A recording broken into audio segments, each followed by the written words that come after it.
Hey, what's up, guys? How y'all doing today? Welcome to a special edition of Tisa Tells. Today we have our expert in-house legal eagle herself, Afi, better known as the content creator behind Black Letter Law. You guys, Afi is going to break down what is going on behind Kiki and Darius. Listen, I know we are all firmly behind Kiki, okay? She has justice on her side. She has right on her side. But as Afi is going to explain, being right is not enough. Darius is throwing out red herrings. It seems like he's hiring a bot campaign. He was supposed to go on other content creators' channels. However, we just got word that he chickened out, probably because the evidence that he has shown so far is laughable. Listen, Afi has looked over the restraining order. She's looked over the legal documents. And also this weird thing that Darius was doing when it comes to the police reports, when it comes to this, it seems like all red herrings, but I thought that you guys wanted to know, not just for what Kiki's going through, but if anybody's going through this situation, what you need to do, how to position yourself, how Kiki can actually win this, and what are the pitfalls she needs to look out for. Also, if there is time, because Afi is a very, very busy woman, we are going to we're going to maybe take some questions from you guys if you want. So without any further ado, let's bring up Afi, okay? And let's say hi to some people while we bring Afi up. Let's see, where's our lovely Afi? Afi. Hi. Hi, beautiful. How are you doing? Thank you so much for joining. Thank you for having me. How are you? I love that introduction. You're so brilliant, and I'm happy to be here. Oh, I'm glad. Thank you. You guys, Afi, I put a link to her channel, The Black Letter Law. She is new to YouTube, but she is tearing up those Twitter streets. If you are on Twitter, follow her, The Black Letter Law. You'll know it's her because you'll see her beautiful face in the Avi. On top of that, YouTube, she finally took my advice and she is back to YouTube. The link to her channel is in the bio. If you're watching this on playback, I'll even link her Twitter down there too. And she is coming out with a podcast. She is going to focus on issues that women care about, but from the angle of like a smart, empowered woman. That's it. We care about all issues. I do because I'm nosy, but let's get into this. So Afi, really quick, why don't you take us through, where have you seen cases like Kiki's before? Yeah, all the time. It's sad. I had 2 domestic violence cases 2 weeks ago, and I actually had a civil restraining order case a week ago where I was defending a person. But something you mentioned a second ago was that Darius has chickened out on this public campaign that he was supposed to go on. And something that's really important in the domestic violence restraining order is that she asked that he be prevented from making any public appearances.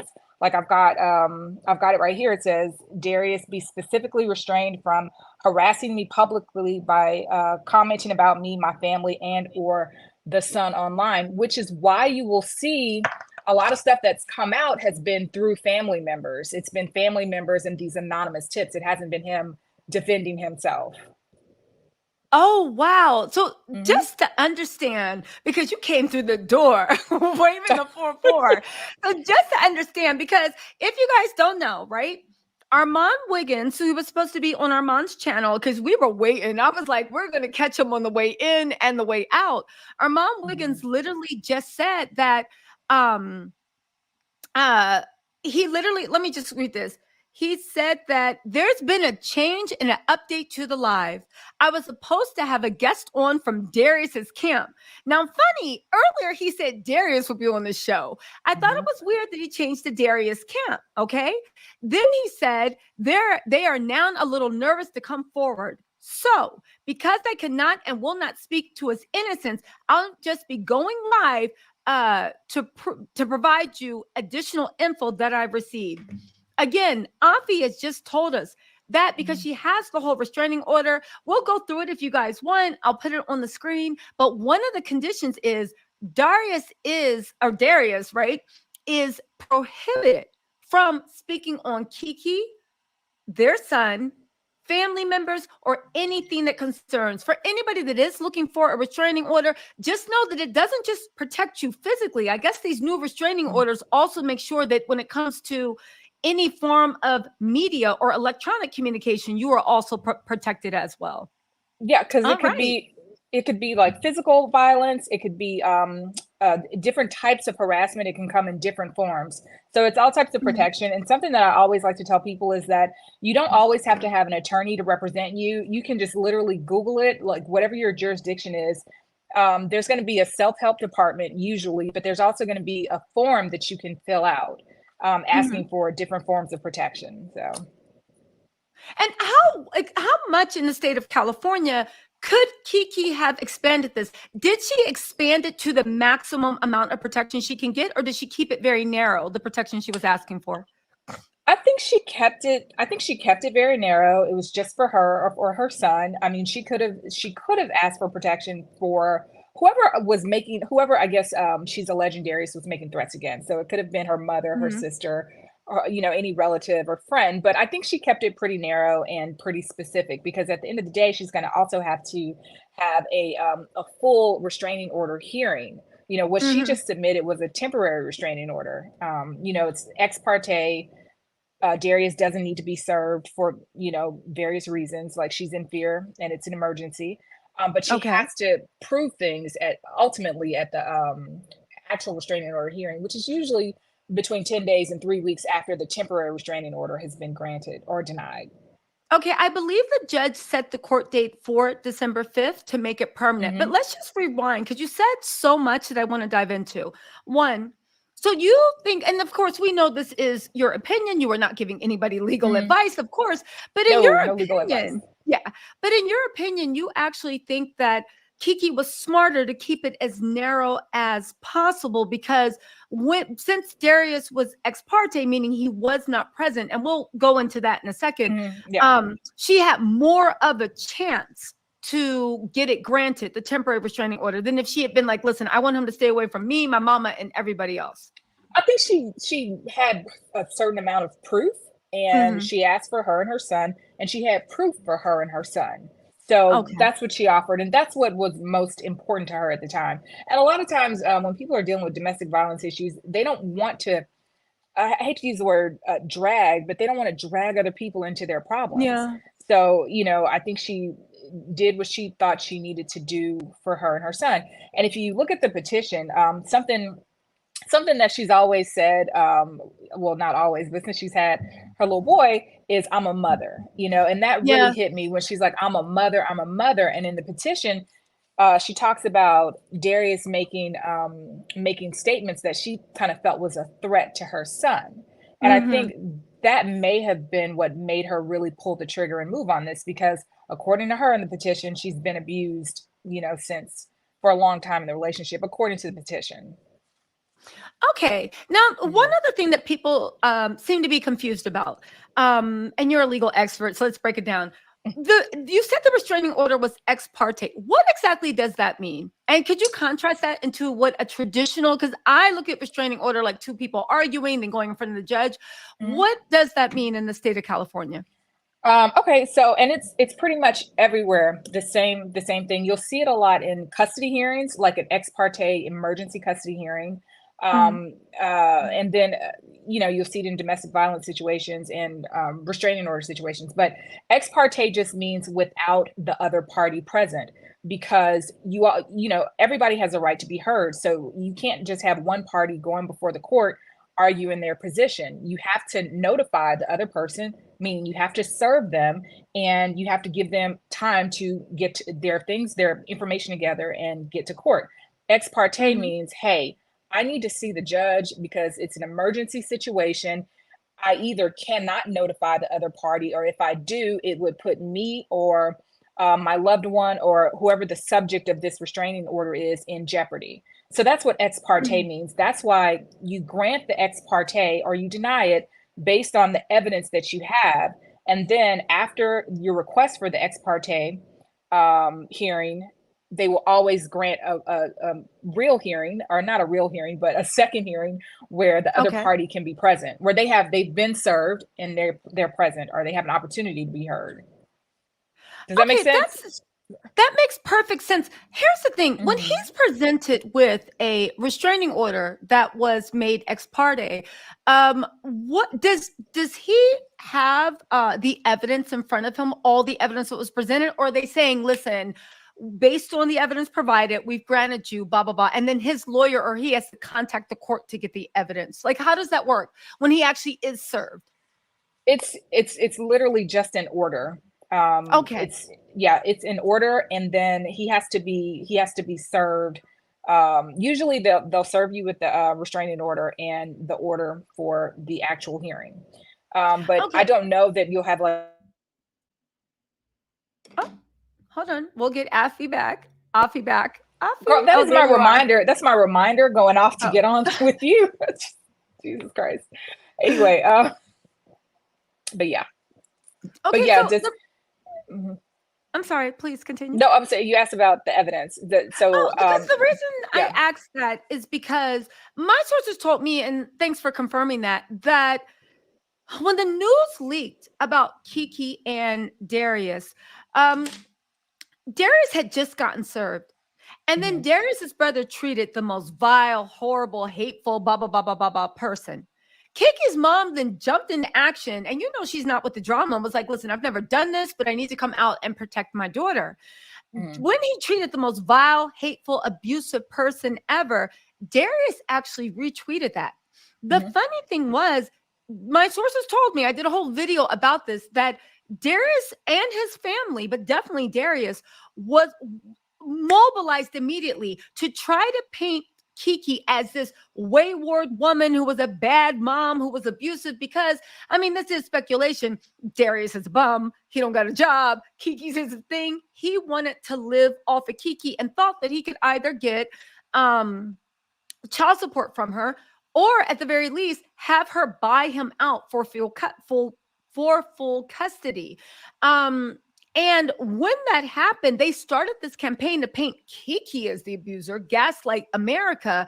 The thing is, right? And people are like, why would he Mhm. do that if he saw the pictures? Because he never saw the pictures. That would make me think that somebody in Kiki's camp, or maybe even the courts, you never know, but maybe somebody in Kiki camp actually leaked the pictures because they saw that online campaign start to mobilize of, well, what did she do? So it's interesting that when he did get the restraining order, he was served. He did not know what was in the evidence packet, and Mhm. news leaked. So that kind of goes into like the theories that basically Darius was out for a come up and whatnot. So when you talk about the evidence, how would he have to go and actually find the evidence that was presented against him? Well, I'll say I'm not certain that he wasn't given the evidence when he was given the order. I don't know that all of the evidence was included in the packet. In my experience, Okay. it hasn't been, but every jurisdiction is different. Okay. But if he got an attorney, right away, like if he hired me, I'd go online, I'd look it up, and I can clearly see, like I've seen everything. That's Okay. like the first thing you do. For a layperson, you probably go to court and Okay. you'd ask the clerk of court, like, hey, I've been served, can I have all of the evidence? For example, if there was a video, I don't think she played the video in court, or she may have played the video in court and just provided excuse me, she just may have just provided the pictures. Okay. um but who knows? I just really No, don't know. I think no, you could. again, this is not, we are 100%, just to let everybody know, Afi is one of the best lawyers out there, but she is not I'll take giving that. legal. Well, you are, but also you are not giving legal advice. You are strictly giving your opinion in this matter, based on things that you have seen in the past, and you have, while you have seen Kiki's, I was about to say Kiki's delivery service, while Mhm. you have seen Kiki Palmer's file, you are not Mhm. offering any advice on that. So I just want to put Right. that out there. It's my girl. We don't want any issues Mhm. with the lovey Afi. So okay, so take us through now, where now that you mentioned, let's just go back from the beginning. You mentioned that Darius, you thought it was a little surprising that he or even people close to him might go on live. We know that Darius is listed in there. What would have been the harm if somebody like his brother or his mother or his cousin or his best friend going on to talk about the case? Because you never know what somebody's going to say. Some people always want to, tell their truth, and their truth may be something that's harmful to either side's case. So the first thing I'd say is, like, please don't go on anybody's show. Please don't go on anybody's podcast. And don't, because literally, Unless like, it's mine. yeah, you might say I'm joking. always on Tisa, but you might want to give a version of an incident that happened, and you're telling the details, and people are like, oh my God, and the attorney's sitting at home just taking notes, like, hey, Yeah. do you not realize that this is a wrong, like, you can't do that? Like, for instance, we'll talk about, like, from the pictures, it looked like they had a fight, right? Somebody, might go on a show and say, oh, it was just a tussle. They were just wrestling each other. He just threw her into the wall. She threw him into the wall, something like that. Hypothetically, like, you don't want anybody saying that. So it's just best to not give anybody any fuel or, anything. Okay, so let's actually play this out to its logical conclusion, because I actually find this really, really fascinating. Let's just say I'll play the role of like dumbass Darius's friend, and I'm like, it was just a tussle, she, he told her to be quiet, and she wouldn't be quiet, right? And you, as a lawyer, like listening to that, what hypothetically would you think? Like, okay, is admitting even something happened, would that help, or like you said, you really don't know how it would help or hurt, so it's just better to be quiet? You don't know if it'll help or hurt, or you don't know what that would lead you to think. So if that's like your friend, I would think, okay, well, how long has this been going on? Was it in front of the friend? Do I need to subpoena the friend? What kind of information can I get? It's just like one thing may lead to a little bit of information, which may lead to somebody else. So it's just best to keep quiet. Okay, so that would explain why. I mean, we don't know for certain, but again, that would explain maybe why he canceled his live with Armand. So let me ask you a couple of things. So going back to the whole point of this, when I said, oftentimes in law, being right is not enough. There needs to be some type of strategy you need to look out for. If you were advising Kiki, how would you advise her to move forward as far as strategy with public, or even just what she would need to do for the court, or anybody that is in Kiki's situation? So I'd say anybody in her situation. A lot of times people are, I won't just say women, but people are abused. I've seen it on both sides, and you don't always want to go to the police, especially if you live with the person, when you have children with the person, when you have just financial ties, family ties with the person. But I would say evidence is important. You can't just get in court and say, this person did such and such to me, this person is threatening me. You have to have something to back it up. I've seen judges, they don't want to hear any hearsay. They don't want to, he said, she said, I don't want to hear any of that. Bring me some evidence. Do you have video evidence? Do you have text message evidence? Do you have financial evidence? Anything. So I would say to, track things in a journal. If you've been physically abused, find somewhere to record the date and pictures and video. Tell a friend, somebody you can confide in. But evidence is super important. Go to the doctor. Tell your doctor. Again, wait, that's not legal advice, but that's just like what I'm thinking about. Okay. You need to have some type of evidence.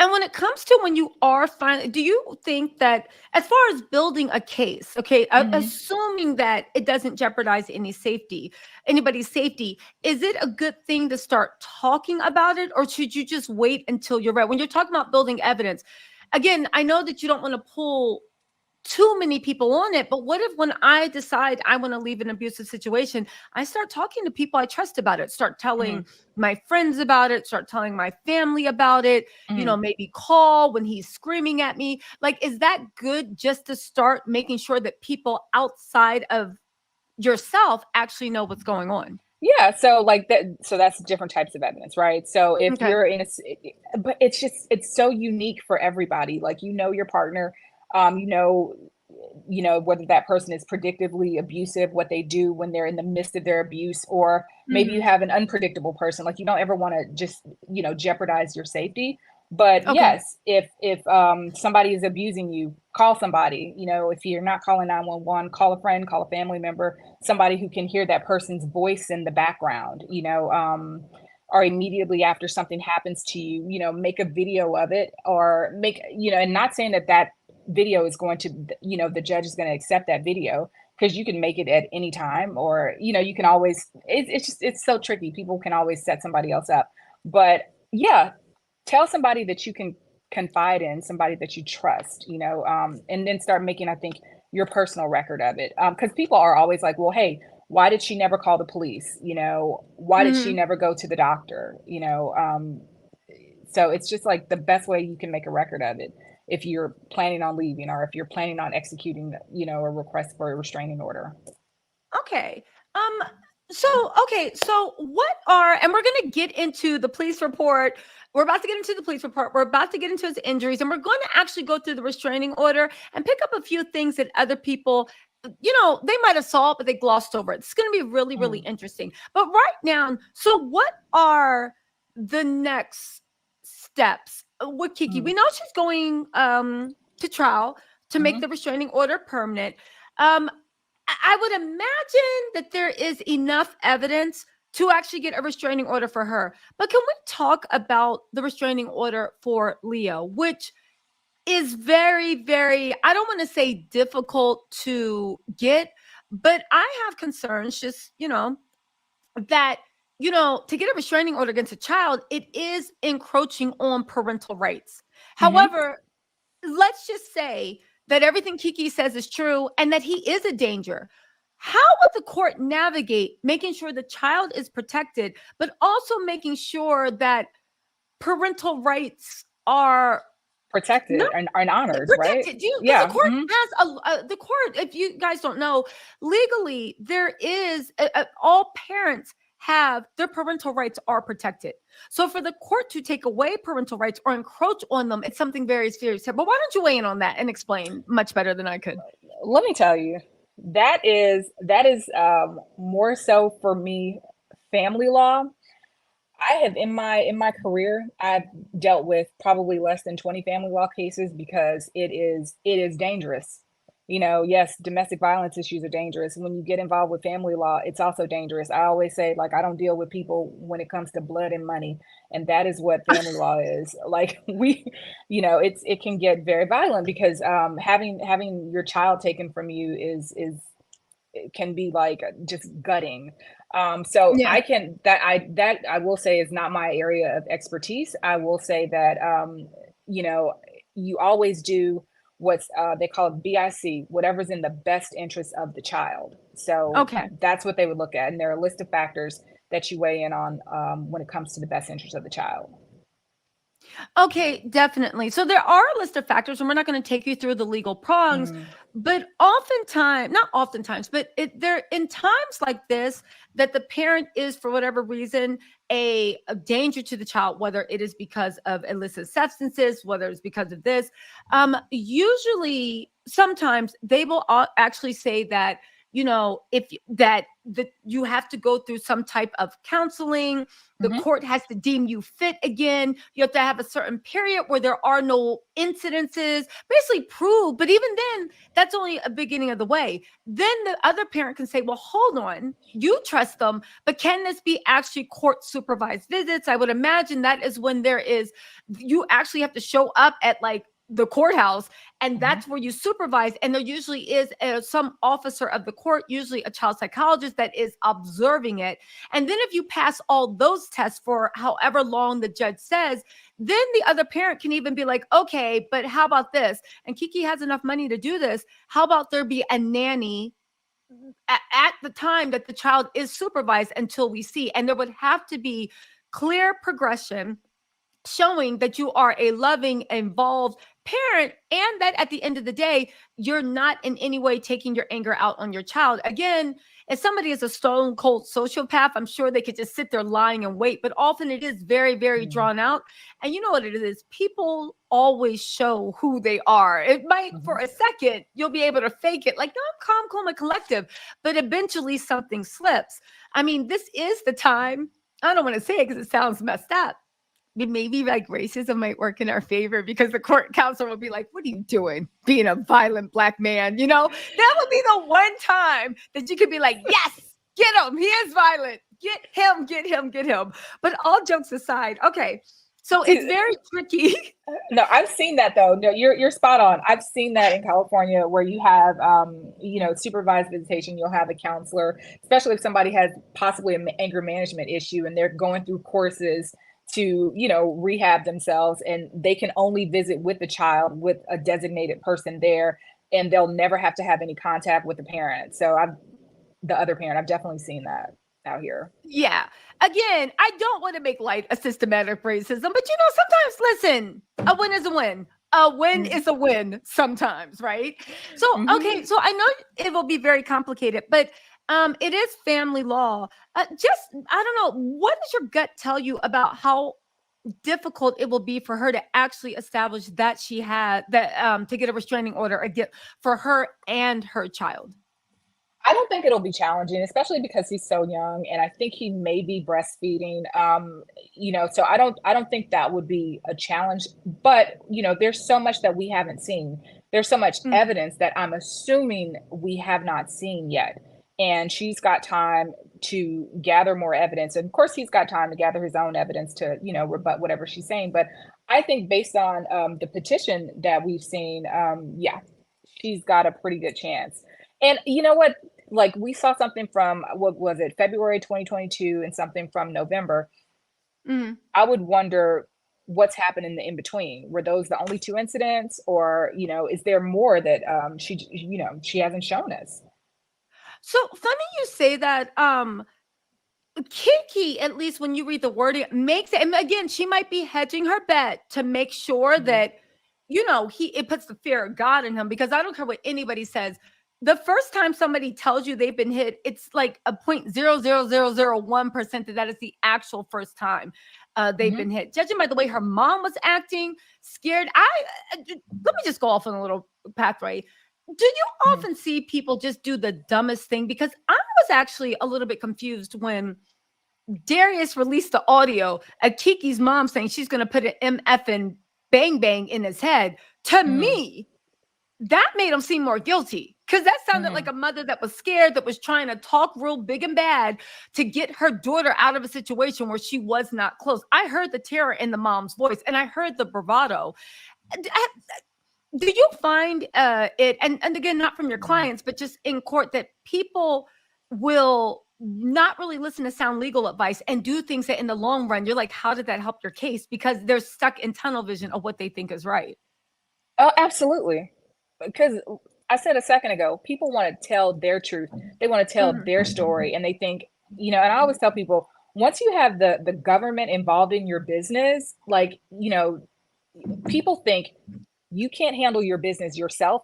So I'm going to handle your business for you. I'm going to handle it how I want. I'm going to handle it on my time and my terms. Yeah. So it's like, listen to your attorneys. If an attorney tells you, hey, I don't think I'd go this way, I don't think this needs to be said, I don't think you need to testify about this, I don't think you need to dance into that area, listen to your attorney. Yeah. No, definitely. Just want to clear up a few things. Some people are saying in the chat that Darius was arrested yesterday for violating the restraining order. However, you have actually looked at the most up-to-date court documents, and there is nothing about a violation of a restraining order. Have you found that to be true, that you don't see any evidence of it, or? I didn't see anything, but I mean, it necessarily wouldn't be in what I've been looking at, because I've been looking at, just documents that have been filed, petitions that have been filed, not necessarily any arrests. So, but you would go on. Yeah, just know, you were talking a minute ago about the recording he made of the mother. From what I understand, that recording was made on November 5th when he was in the house. when he trespassed allegedly in the house, uninvited, and they weren't living together at the time. So, Mhm. I mean, to me, that's just, you're showing evidence that the mother threatened you, which has nothing to do with the restraining order that she's seeking. That's just like people getting lost in the sauce. It's nothing to do with the restraining order that the daughter is seeking against you yourself. But what it Mhm. does do is tell me that you were actually in this woman's house uninvited when you didn't live there. If you believe her, right? If you believe the petition, it just puts Mhm. you there. Yeah. Yeah. So he put himself at the scene of the crime. I mean, Hmm. there's pictures, but like you said, why give more evidence if you don't have to? What do you think the odds are that Kiki can actually press charges for trespassing, for breaking and entering, for anything that might come from him being if it is found that he was unlawfully Hmm. in the house and refused to leave? What do you think the odds are that she could actually get charges out of that if the police are given the video? Even without the video that he made himself, like that's bonus. That would be great for Kiki. She could use that. Mhm. But I mean, she's got the home video. She's got Yeah. the home video that shows him there. And one thing that I don't know is, does the home video show him even entering into the house while she was in her bedroom? That's Yeah. that's something that we didn't see on the I restraining think it order request. does because Oh. again, from the pictures we Mm. saw, he was sitting in the chair like the devil himself. And like I saw what Kiki was, and I felt her like imagine your shock. You talking trash to your mom. Like that's my buddy. I talk trash to my mom all day, right? Hmm. And you talking trash, blah, blah, blah, blah, blah. And then somebody is just like sitting there in. But regardless, if hopefully it is caught on camera, but at the end of the day, she did have a data separation in early October. I'm sure there were text messages that were like, stay away from me.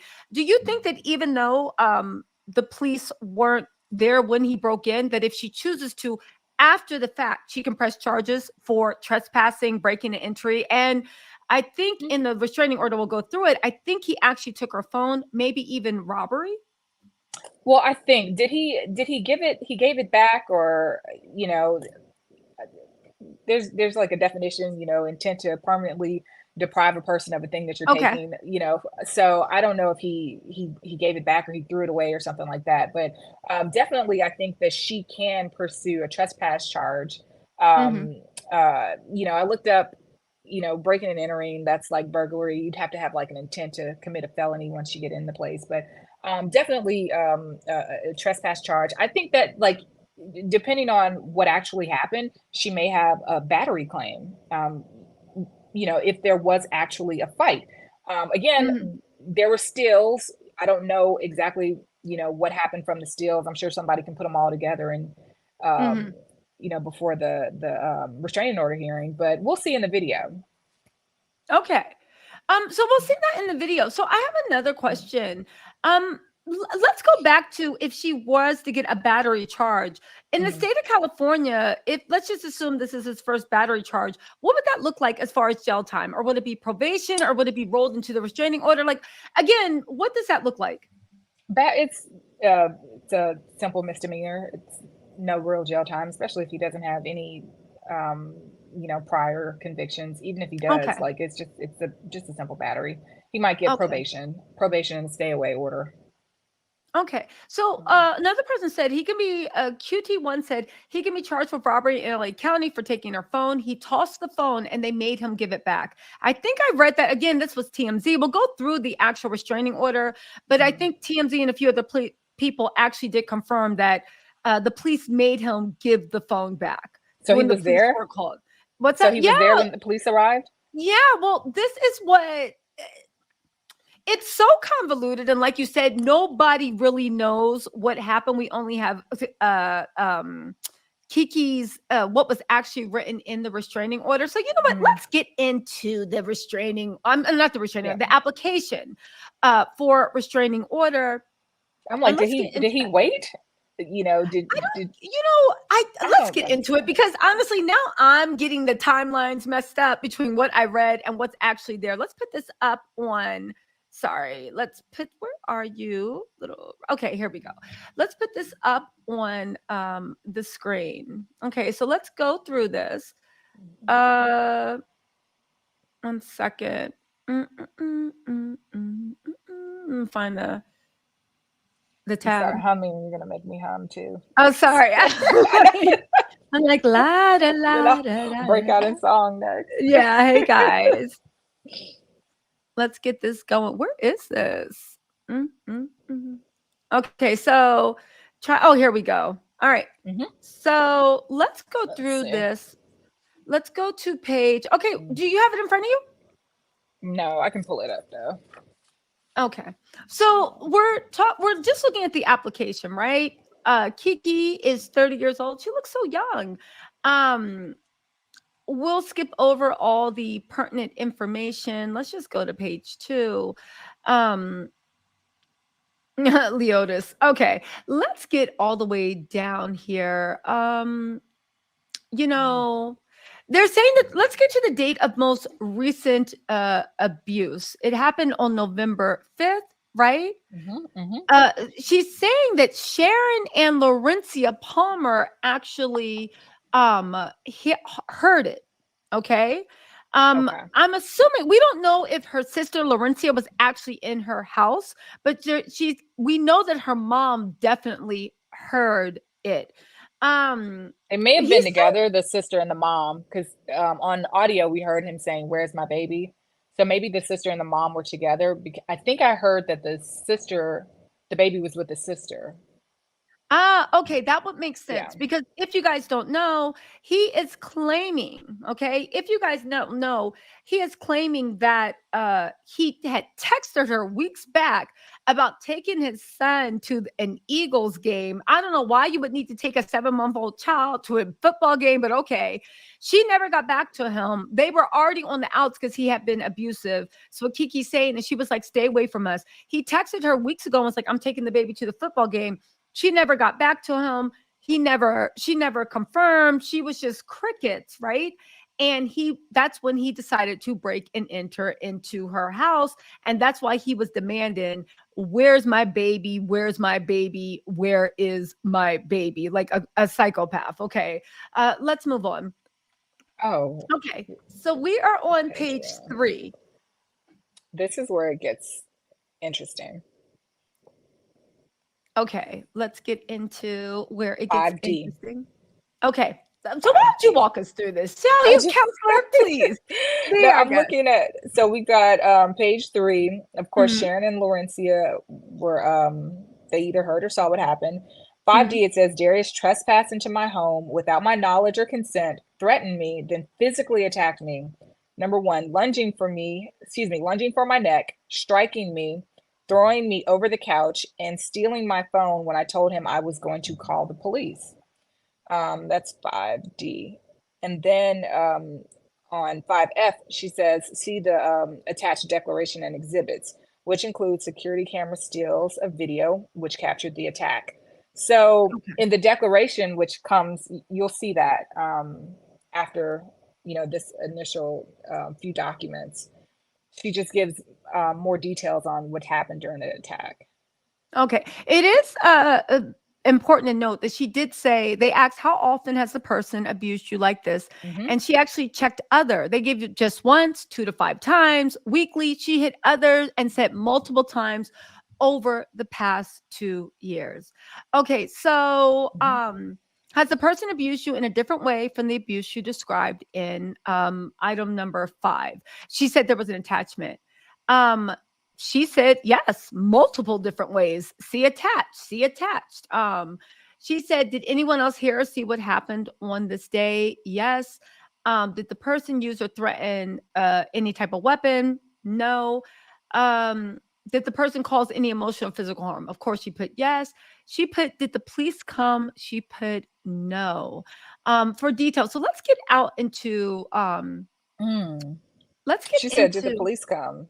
Yeah, so this is when they're asking her about, have they abused you in a different way from the abuse you described in number 5? Number 5 is when she was talking about November 5th. She's saying in all those other instances, the police did not arrive.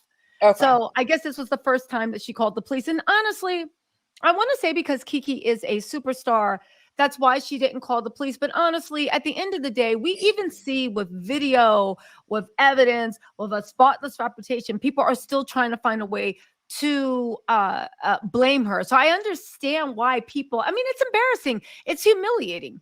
It's humiliating.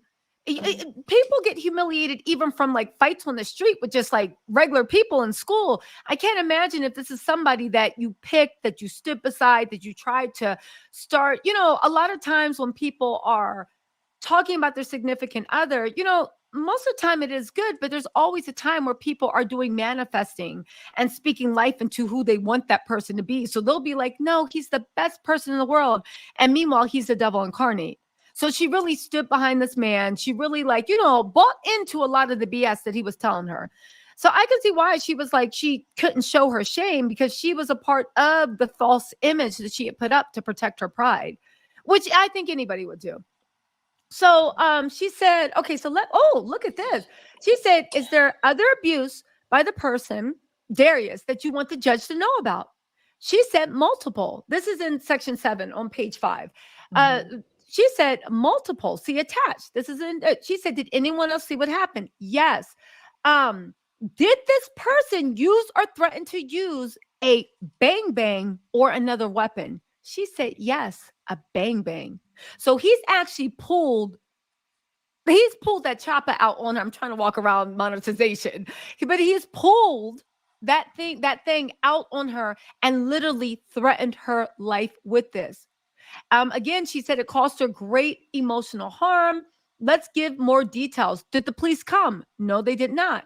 She said, see the attached declaration, which includes, but is not limited to, many instances of physical violence, including striking and grabbing me around the neck, descriptions of Darius destroying my personal property, including diaries and prescription eyeglasses, throwing my belongings into the street.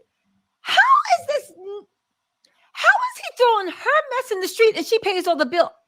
The audacity. So you got to read the declaration because okay, we're gonna get into that. It's heartbreaking when I read about the diaries he destroyed allegedly, and then the incident with the prescription eyeglasses and her. You know, that's how she needs it to drive home. So that was really sad to read. Yeah, hold on. Let me just see. But I do believe he had to turn over his weapons, his handguns. And that's something that happens when you have a restraining order against you. You have to. This explains why they gave him 24 hours to the fact that and that was actually very smart of her to remember that.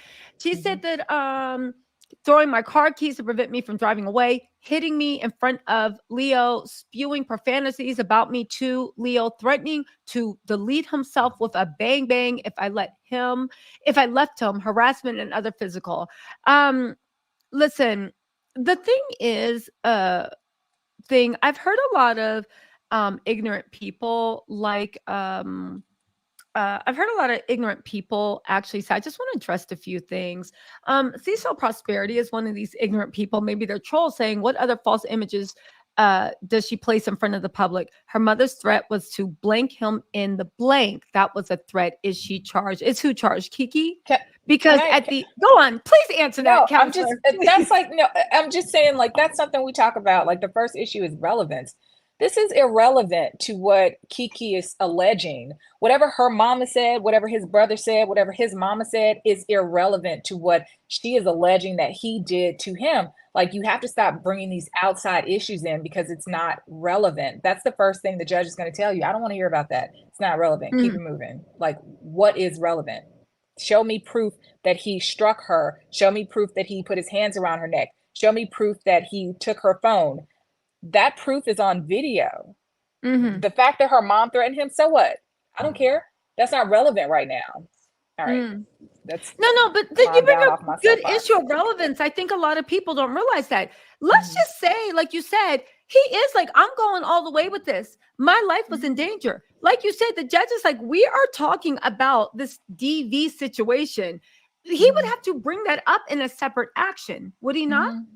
Yeah. And so what? It's a threat. What are you going to charge her with? Threatening him? A threat would be, the threat would be assault, right?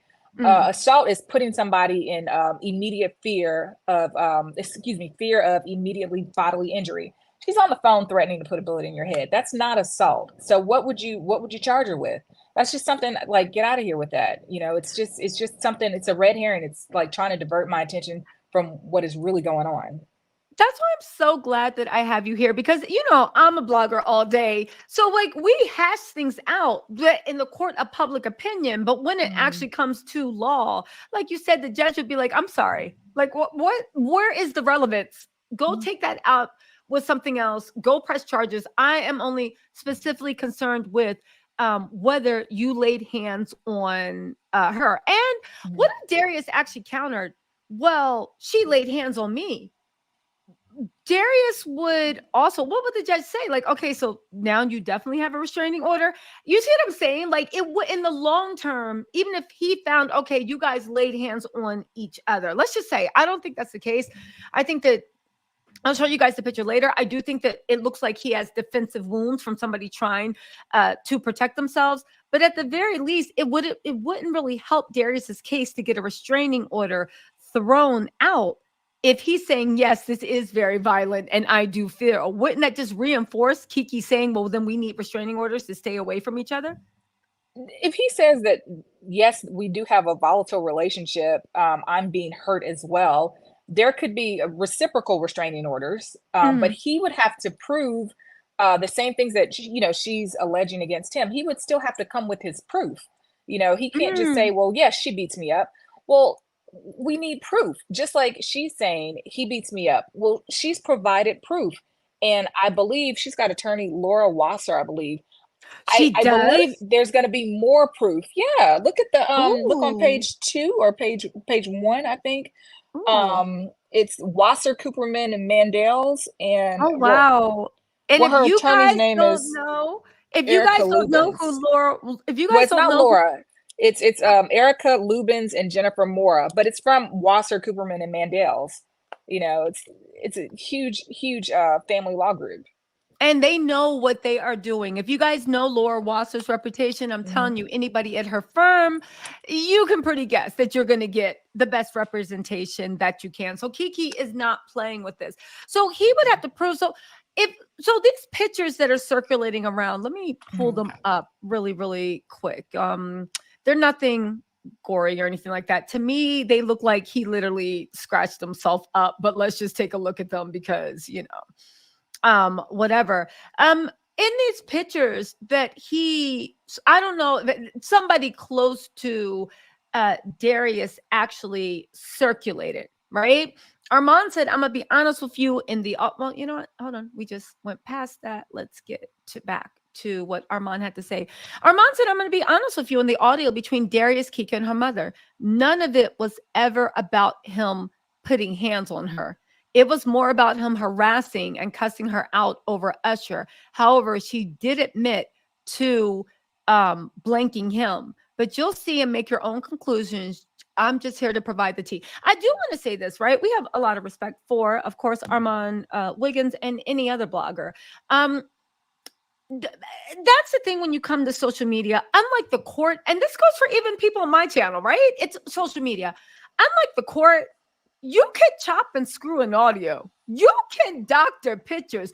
You are, and if you pull those doctor pictures up in court, people are going to be like, all right, but who really believed that?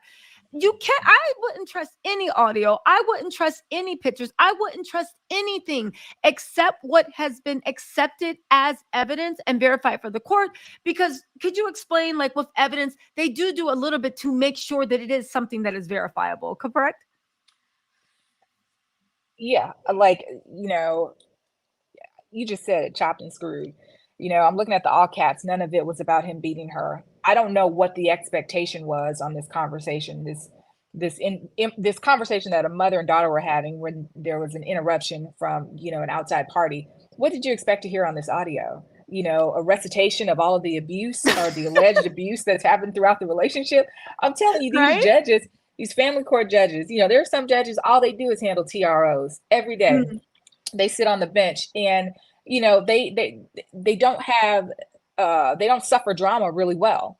You know, Mm. they might not even listen to this audio or even accept it as any type of evidence. The fact that um, battery wasn't mentioned, or the history of battery wasn't mentioned, is she supposed to accept that as an absence of evidence? It's just, again, it's just outside chatter. It's salacious, and it makes this story even more interesting. It adds drama, but will it be accepted in court where it really matters? No. Mm. Do you think the way that Darius is moving, would you, if you had to guess, do you think he actually has a lawyer or legal counsel, or do you think that he's in that whole let's play to social media, like arguing like who's right, as if it's an argument between two people? I honestly think he's doing what anybody would be doing in that situation, which is trying to defend himself or defend his name. I Mm. would hope that he's been in contact with an attorney. I Mhm. think that would be in his best interest to have somebody guide him through this process, because she obviously is, well armed with respected, reputable counsel. But I think right now, and then both of them are young. He's doing what a young person would do, in this climate, which is try to get people to um, give his side of the story, right? Okay. Because he can't say anything right now, but yeah.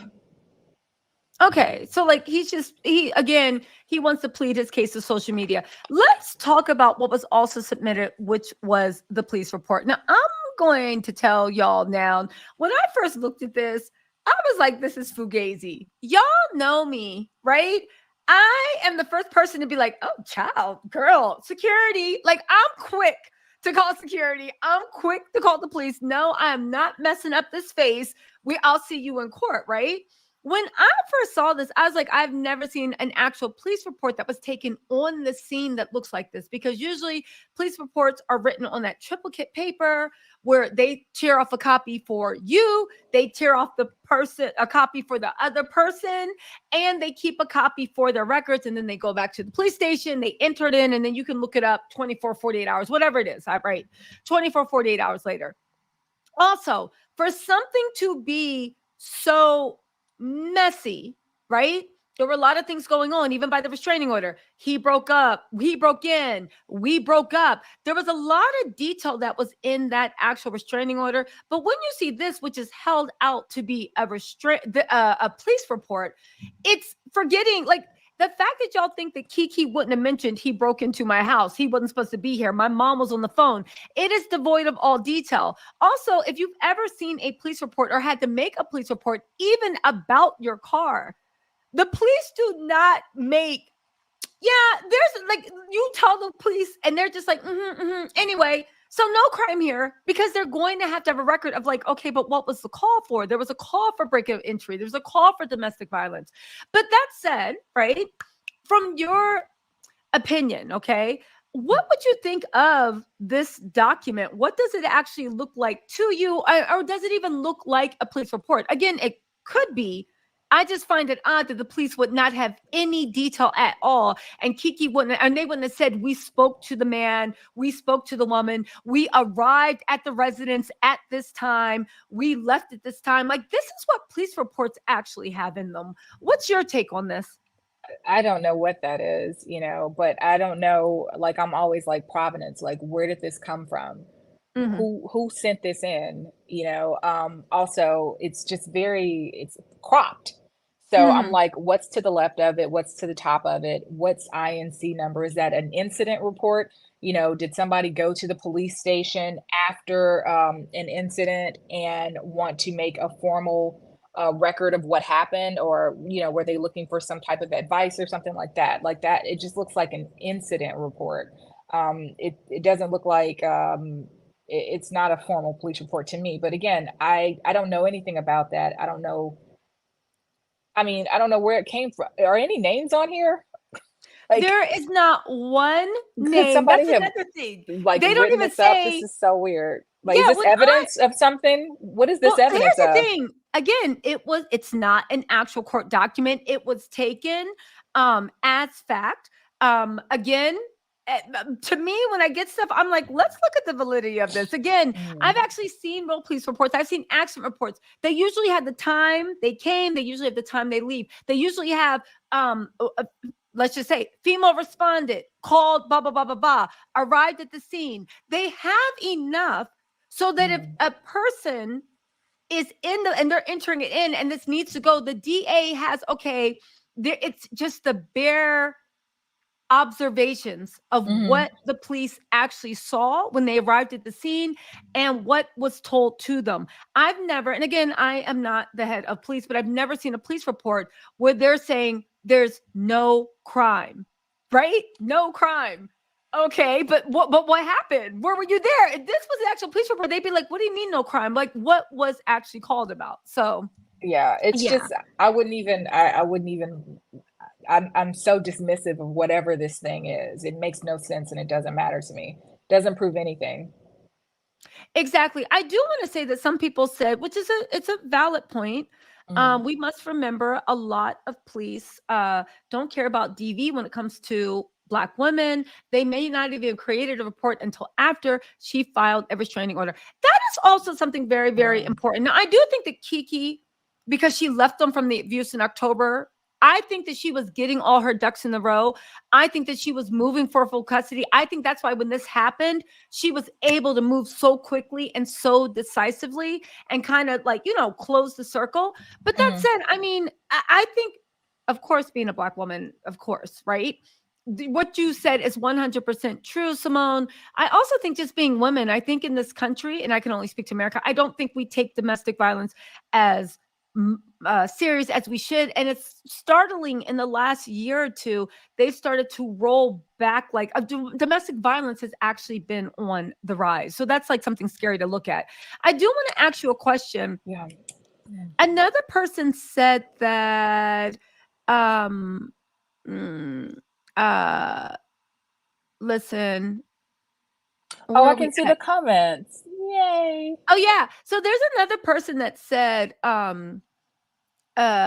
forget. Oh, Lorenzo said, he said, I believe he had a key to our house and he just popped up. However, even if you have a key to somebody's house, if that is not your residence and they tell you, do not come here again, even if you have a key and you don't have to break a window or climb through a window, that is still breaking an entry, even if you use the key to get inside. So once somebody says, come on. No, that's spot on. So I could have a key. Let's say I rented an apartment 3 years ago, in downtown LA, and I've still got my key and the landlord never changed the locks. Do I have a right to go into that apartment? No, I don't. A key means nothing. If your permission to be there has been revoked, if you no longer have a right to be there, as in you don't reside there anymore, you don't have a right to enter into that place, key or not. Exactly. I just want to say something really quick also. You guys, 2 things. Thank you so much, Janet. And thank you, B. Let's get these likes up. Blacklight Afi was kind enough to come and show her some love. Also, Afi is going to be doing some hard-heading legal stuff, but from a way that actually makes it interesting. Again, when I feel like I'm in school, whenever she is talking about the law, because she makes it so easy to digest, also so interesting. There is a link in the description box. If you guys are watching this live, please click on that link, go to her channel and hit subscribe. Okay. One of the ways that we can get content on that we like and hear experts that we think that we actually like hearing from is actually to support them whenever they step into the YouTube arena. So please subscribe. She has a lot of things coming, and there is going to be a podcast coming. And I think we'll actually even start doing like blending gossip with the legal stuff. And by the way, everybody's been wilding out this year. There's going to be a lot of celebrity cases next year. Even covering what's going on with Kiki Palmer and that permanent restraining order, and also just following along what's going on with Tamar and Krishan and that whole situation. There is so much mess starting up that we're going to need someone that, yes, is funny and amusing, but also really knows the law like the back of our hand and can relate. So you guys click that link, give my girl a follow. Okay. So like just getting back to what you said, you cannot have just because you have easy access to somebody's principal of any residence does not mean that you can re-enter. Again, people keep talking about Kiki's mom's threats. Again, forget about that, because like Afi has said, it is so irrelevant when it comes to domestic violence. I want to ask you a question about domestic violence. It shocks me that if this was just like a woman that Darius had like never met, right? And he did all this mess. He would be under the jail right now. Okay. He would be considered a crazy person because at one time they had an intimate relationship. People are then, it's like it scrambles their mind, like, oh, I don't know who's right or who's wrong. Why are cases like this handled in domestic violence as opposed to just regular assault, entry, battery? What do they see different in domestic violence that warrants its own court?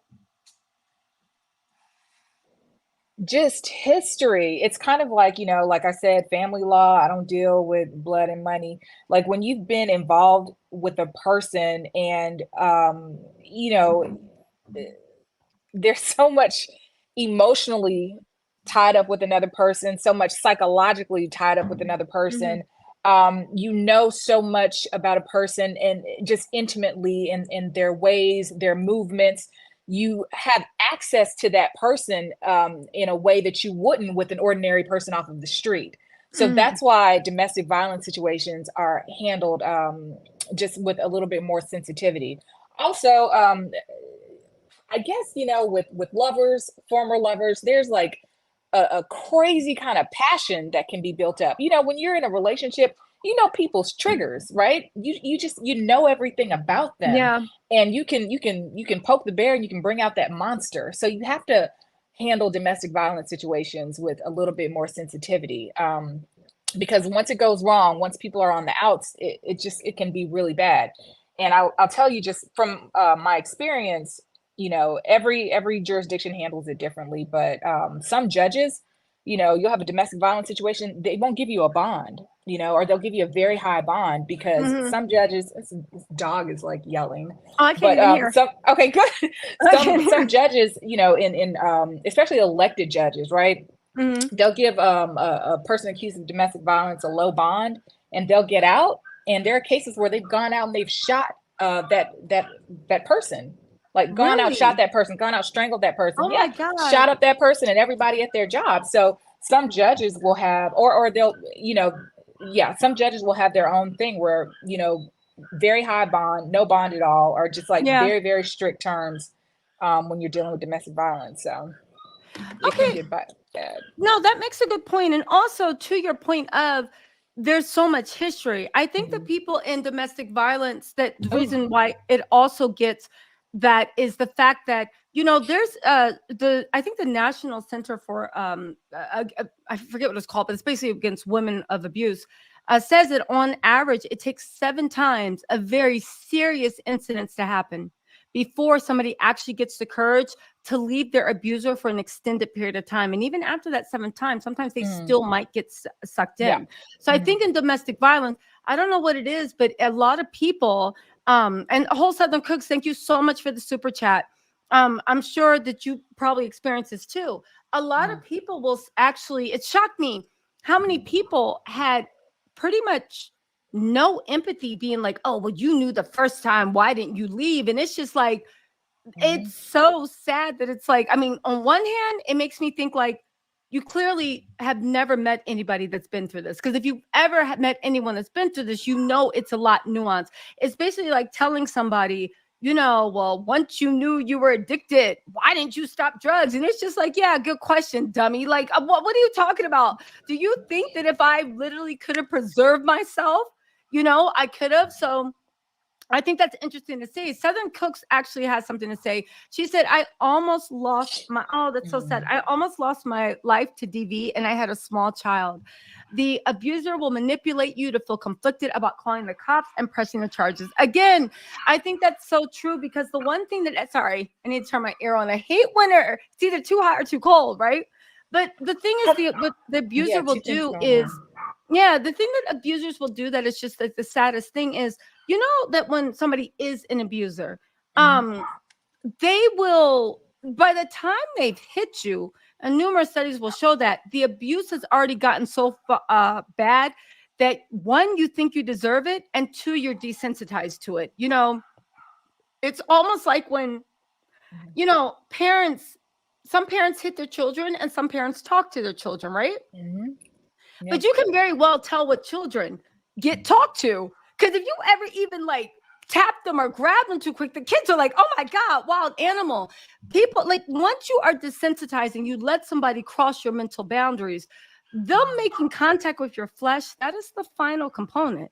And I think a lot of people, we did a better job of educating people on what actually abuse is and what it looks like. But I don't know. There's something, and again, I can only speak to American culture, where people just excuse abuse. It's weird to me. And it makes me think, how many people are actually in their households are abusers or are abused, that you just, you know, you look at it, it's just like, oh, it's just a little argument, or what did she do? Or, you know, it's just all these, not excuses, but it just boggles my mind. It's like, if that was you or your mom or your sister or your brother, because abuse happens to men too.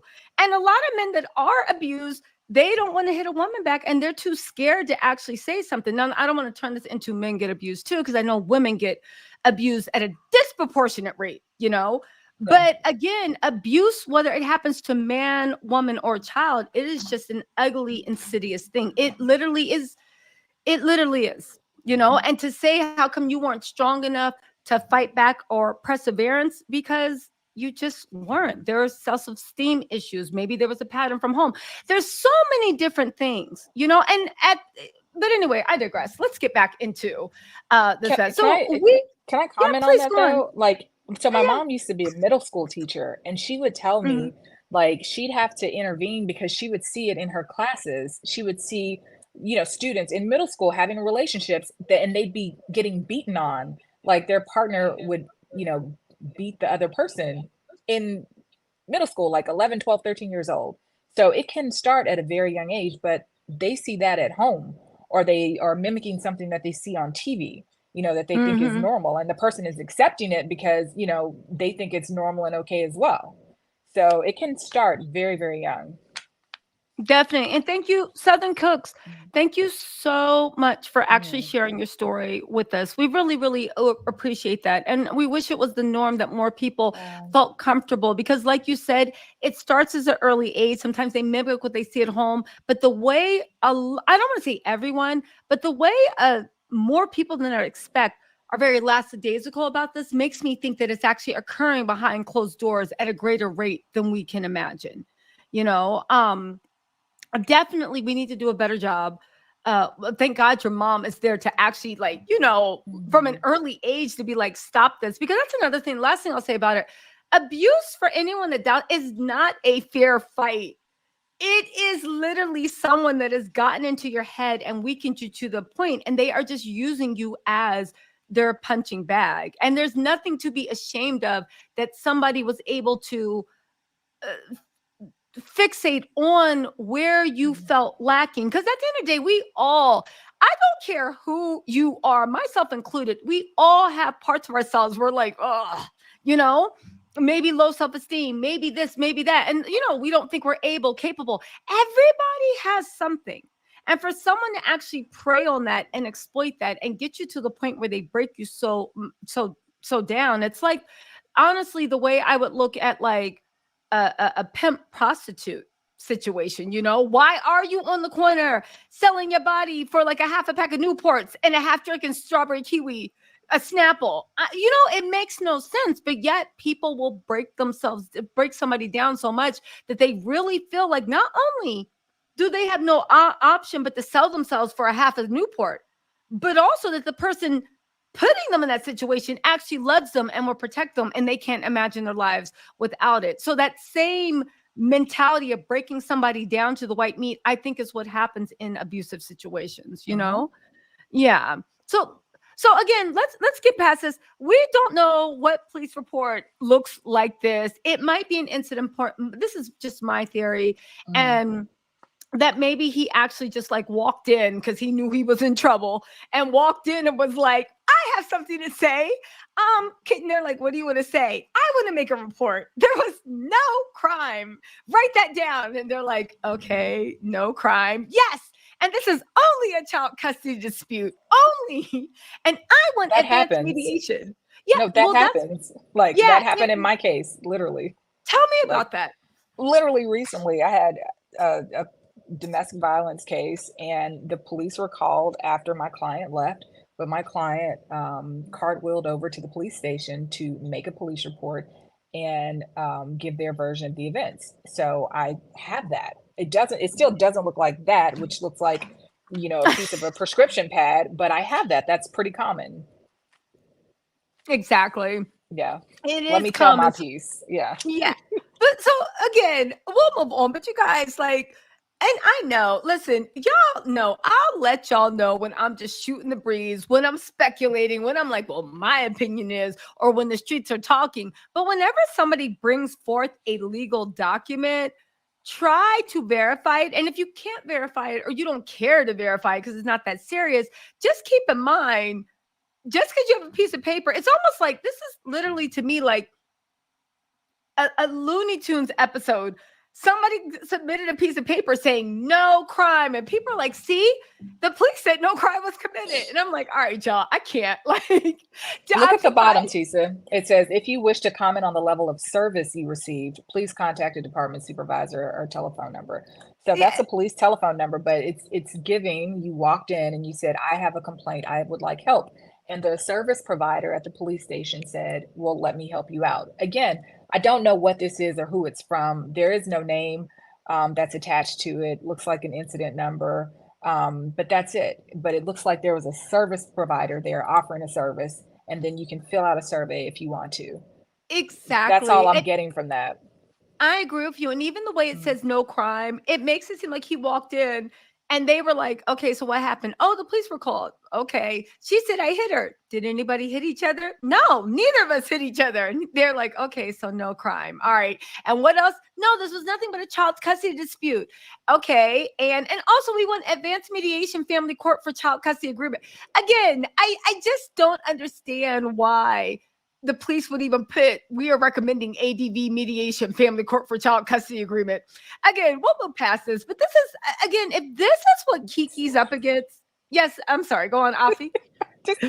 Just think about it too. Think about like that, the other document you just had, it's got nothing identifying any of the parties involved. So I could literally, like, does it make sense to you if I take this document to any other domestic violence or restraining order hearing that I have, and I present this to the judge, or I present it to anybody, they're going to say, what is this?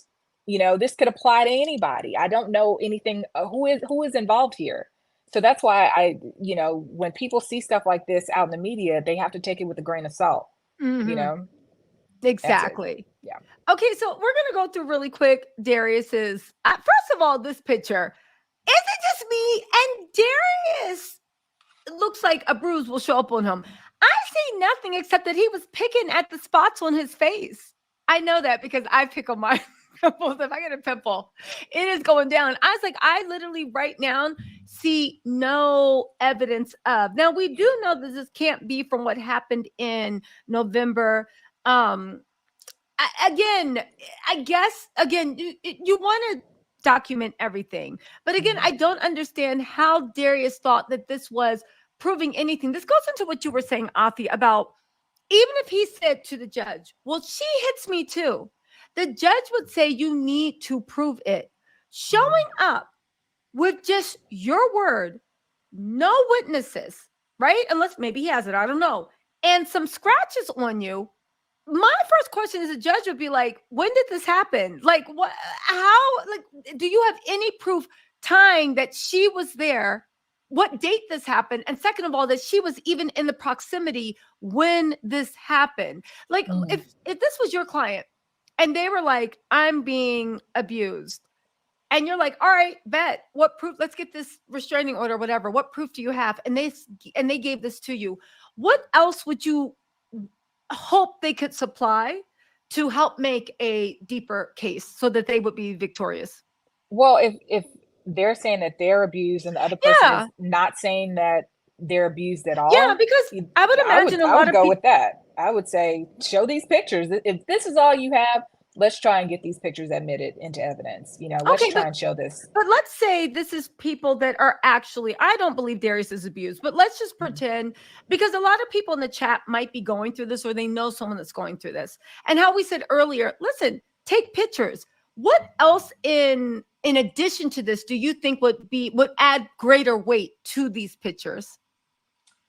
It just it really depends. Like, are you taking it in the house where you were abused, in the room where you were abused, right outside? Did you go to your parents' house or a friend's house right after? Was there a witness there who can talk about like what you guys discussed? Did somebody have to take these pictures for you? Did they ask you why? Were you in tears? Were you shaken up when it happened? Mhm. Just things like that. Did you call the police? Did you call the doctor? Is there a timestamp on these pictures? But yeah, if my client says they're being abused and that's all they have, let's go for it. Yeah. It's just, in this situation, the fact that, you have Kiki saying that she was abused, you can easily say, like, these are, like you said earlier, defensive wounds. Mm-hmm. Yeah, and also even, I mean, first of all, Darius is so corny. Why does he have this Philadelphia skyline tattooed? It like, Kiki. But you know what? We're moving forward. Everybody has somebody where you're just like, I don't even want to talk about it. Let's just move on, right? But also, it's laughable that we have video. Well, I assume it's video, but definitely stills from a video Yeah. of her being body slammed by this man that was trying to go pro and was definitely, I believe, a college athlete. And he has what looks like again, what your t-shirt got pulled around you. It just doesn't. I find it laughable, but this is the most that you can do. And on top of that, these wounds aren't even from November. You're trying to say they're from a year ago or 2 years ago. So yeah, exactly. Okay, um let's jump back into this Oh, thing, and we'll yes. get through this Good really quick. Thank you. documents. Yeah, thank you so much for staying. I know we're gonna wrap this up soon, but thank you so much for Okay. staying. How much longer? Well, Well, text me on the side how much I longer you cancel have. my Oh my wait, no. appointment, Okay, so you know what? If you have to go, we can do this in a part 2 then. Do you I want to do can't that? I canceled my appointment, but I'm leaving in a couple of days. Yeah. So do So you have to? Do you no, want I'm to? good right now. Okay, It's up cool. to you. Cool. It's up to you. Okay.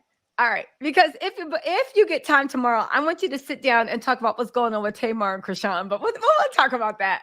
And Tamar's perhaps legal liability and Krishan's legal liability. So, okay. That's another whole key. I That's have a key. thoughts. I have Okay. thoughts. Oh yeah. Please. 1 second. I'm gonna cue this up and just start reading through some stuff. Hold on really quick. Let me just get back to where are you? And I want to say to whole Southern cooks, like, thank you so much for sharing that, because I know it's hard. And I'm glad that you're safe. Yeah, I'm glad you're safe too, and you found the courage, Thank goodness. And that you started the road to recovery. Okay, so listen, let me just read through this a little bit. Let's see. Okay, so getting back to what she was actually saying about this is the interesting part to me, that she said that something happened with just something happened with the bang bang. She said that he actually threatened her with a firearm, and this could be one of the reasons why the judge said he needed to turn that mess in within 24 hours. Okay, so let's get into the thing. Interesting enough, I thought Kiki and her boyfriend have only been together for 2 years. She says that this has happened about him taking her keys, hitting her, doing the stuff to Leo, doing all the stuff. She said it's happened multiple times over the past 2+ years. So maybe again, maybe I thought they just came public in 2022, but apparently they were messing around even before then. Okay, that's interesting to know. Let's see. Right now we're on page 5 at the very box. Okay, let's go to page 6. Other protected people. Like you said, the only people that she asked to be protected was her son, 8 months. That was the most important. Again, I don't know if it was in my opinion, I don't know if she did it on purpose, but that was a really, really shrewd legal move because, like you said, if she had brought other people in, then that's when it's opening it up to like, well, your mom's a danger to me and this and that. No, she said, no, it's me and it's Leo, and that's what I'll do, you know? It'd be interesting to see if her other family members actually take action to actually get their own or TROs, temporary restraining orders. Okay. They said, does the person have firearms, fire parts or ammunition? She said, yeah. She said he has at least one hammer, but she does not know what type it is, and she does not know the location. She asked the person, again, this goes into what you were saying, Afi, not to harass, attack, strike, threaten, assault, hit, follow, stalk, molest, destroy personal property, keep under surveillance, impersonate on the internet, electronically or otherwise, block movements, annoy by phone or other electronic means, including repeated contact, or disturb peace. For more information on what disturbing the peace means, read the form. And to your point, I would imagine, honestly, going on a show and spilling everything would be disturbing her peace. You ask for no contact orders, stay away from me, my home, my job or workplace, my vehicle, my school. She did check each person in number 8, but okay, that's Leo. My children's school or child care. She wants 100 yards. Do you want the person? Do you guys live together or live close to each other? She said no. Do you and the person have the same workplace or the same school? She said no. Thank God. She tried to open a production company up. Thank God that didn't work. She was going to open a production company for her, but we'll see. Okay, so here we go, right? So, what section are we on? Sorry, we're on page 8. Okay. Okay, so what is this?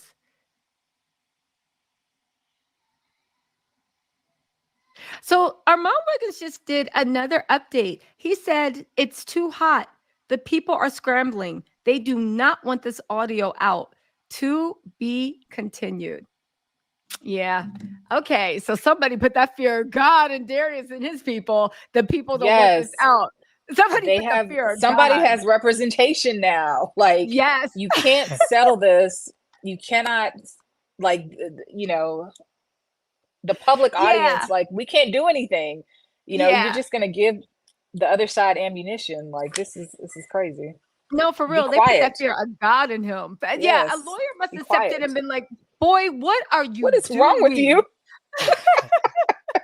Shut up. But that's the thing. Sit down. Exactly. Just eat your rice. Eat your rice. Okay. So going into we're still on page 8, number 14. She wants Darius to be specifically refrained from harassing me by publicly commenting about me, my family, and our son online. Exactly. Yes, a child custody and visitation. She said, check this box if you have the child with the person, with Darius, and you want the judge to make a change to child custody or visitation order. She put yes. So maybe there is an actual visitation. Okay, so that might be attached. She has no animals she wants to protect. I guess they have no shared animals. I asked the judge to allow me to record calls or communications to persons that Darius makes to me, and when those calls or communications violate this restraining order. Now that's restraining orders have come a long way, and I'm glad that they have kind of at least evolved, so that they include electronic communications. What else did she say? So we're moving into page 11. You know why that? I was just looking at page 9. Page 9, number 19. I asked the judge to allow me to record calls or communications the person in 2, Darius, makes to me when those calls or communications violate this restraining order. That's because California is a 2-party state when it comes to recording somebody. So you can't just like record somebody's conversation. It's illegal. So that's why she's asking for that order. What do you mean? So you just can't? Could you explain the 2-party? Because I know in New York, as long as one person knows they're being recorded, right? Yeah, the recording can take place. It's different. It's different in every state. So California, if it's a confidential communication or confidential conversation between two people, everybody has that reasonable expectation that it would be kept confidential. So you can't just record them. Everybody has to know. So Okay. Well, that's good to know, you guys. Here's the thing. I thought in California you could get around that if you're recording a crime in progress. So the person's breaking the law, then you can get around recording them. Is that true or no? I don't know. I would look that up. Let me say hey to my husband real quick. Is that okay? He just got home. He'll be like, oh, go ahead. I'll keep reading. Tell him we said hi, hubby. Okay. So interestingly enough, and we are on page, hold on. I just went by it. Record communications. Now I think we're on page 12. This is something really, really, or is it 11? It's page 11, number 27. She wants the judge to order Darius to go to a 52-week battery intervention program. The goal of the batterers program is to stop abuse. There are weekly classes to teach accountability, abuse effects, and gender roles. If ordered to complete this program, Darius would have to show proof to the judge that they have enrolled and completed the program. This could be another way by requesting this, one, to maybe knock some sense into him, but two, to put one more obstacle into him becoming a fully participating parent. It could just be one more thing, you know, like before you can have visitation, you have to show that you go through the abuse program and that you graduated and got a gold star. Just one more obstacle. Again, her attorney is Erica Lubens Esquire and Jennifer R. Mora Esquire. Okay, so let's get into, let's skim past that. Okay, so there was an equal one put in for her child. Here is where she's talking about visits. I thought this was actually interesting. She said that she just basically wants him cut out of Leo's life. She genuinely does see him as a danger to him. There's no other court cases involved. Where is it? I saw something. Oh, do you want to limit where the person can travel with your children? She said, yeah. He can only travel in the county of Los Angeles, and he cannot go anywhere unsupervised by a professional monitor. So I guess she actually does want to make sure that if she's ever alone, we're on page 15 right now, number 6. If he is ever with Leo, it will never be alone. She does not want him anywhere unsupervised. Do you want Darius to have access to your children's records and information? She put no. And so she wants him completely out of the life, and she does not want him to have access to any medical, dental, health, school, daycare, extracurricular activity, including summer camps or sports teams. She actually thinks that he might actually abduct or kidnap Leo. She checked yes to that. We're now on page 16. Do you want the judge to make custody orders? She said, yes, I want to have sole legal and sole physical custody. Visitation time. Very interesting. Do you want the Darius to have visits with the children? She said, no, I'm asking the judge to order that the person have no visits. And she said, wow, she is going for the jugular. Here's the thing. I honestly do believe that Keke really wanted that idyllic family. I think she wanted to make it work. I think that what she saw was even so bad that she realized that you are not going to be any help or blessing in this home. You got to get out of here, you know? Well, the thing, the abduction, yes. Do you believe the person might abduct or kidnap your children? Yes, is what she checked. That's kind of alarming. It is. You know, but it just... Look what she put in we're on page 19, number 3. They said, Darius, I'm afraid of child. She expands on that. She says, I'm afraid of child abduction. She said, this person has a history of abusing me and taking away or hiding our children from me, threatening to take away or hide our children from me, or not cooperating with me in parenting. She checked all 3 things. So again, I believe that Kiki was very savvy about this. And I'm praying, this is just my hunch. I think that Darius has no idea the type of information that she's been accumulating. Because that's one thing every woman will tell you. When women are done, that's when the emotion gets out of it. And we really do start thinking with our brains and being very, very methodical. Because Kiki seems like she was on a mission to actually protect her child. Um, she does not want Darius to be able to move with our children without permission. Um, she wants him to turn in any passports he has with Leo's name and do not apply for any passports or other important documents. Um, she wants Darius to always provide a travel plan and documents. With I asked the judge to order the person to not apply for passports or documents that can be used for travel, like visas, blah blah blah blah blah. She also said that she wants if Darius is allowed to travel with their children, that's if the person should be ordered to give me the travel schedule, copies of round trip airline tickets, addresses and telephone numbers where the children can be reached, and an open airline ticket for me in case the children are not returned. Yeah, they left nothing. They left nothing. So let's get into the actual meat of this, shall we? What part do you want to start with? Was there anything that kind of jumped out at you? Yeah, the part that where she said that she's afraid that he may take the child away or hide the child from me, threatening to take away or hide the child. That's, and I think like it's for women, sometimes, you can take the abuse, but when somebody threatens your child, that's when you'll pull the trigger. That's when you draw the line for many people. And I think that's what we'll see when we read her declaration. But yeah, just her concern for her child. That's what's What really page are stuck you out on to with me. that? Let's Just go we just into. passed it. You were looking, I feel like page 15 maybe. Oh Um yeah, definitely.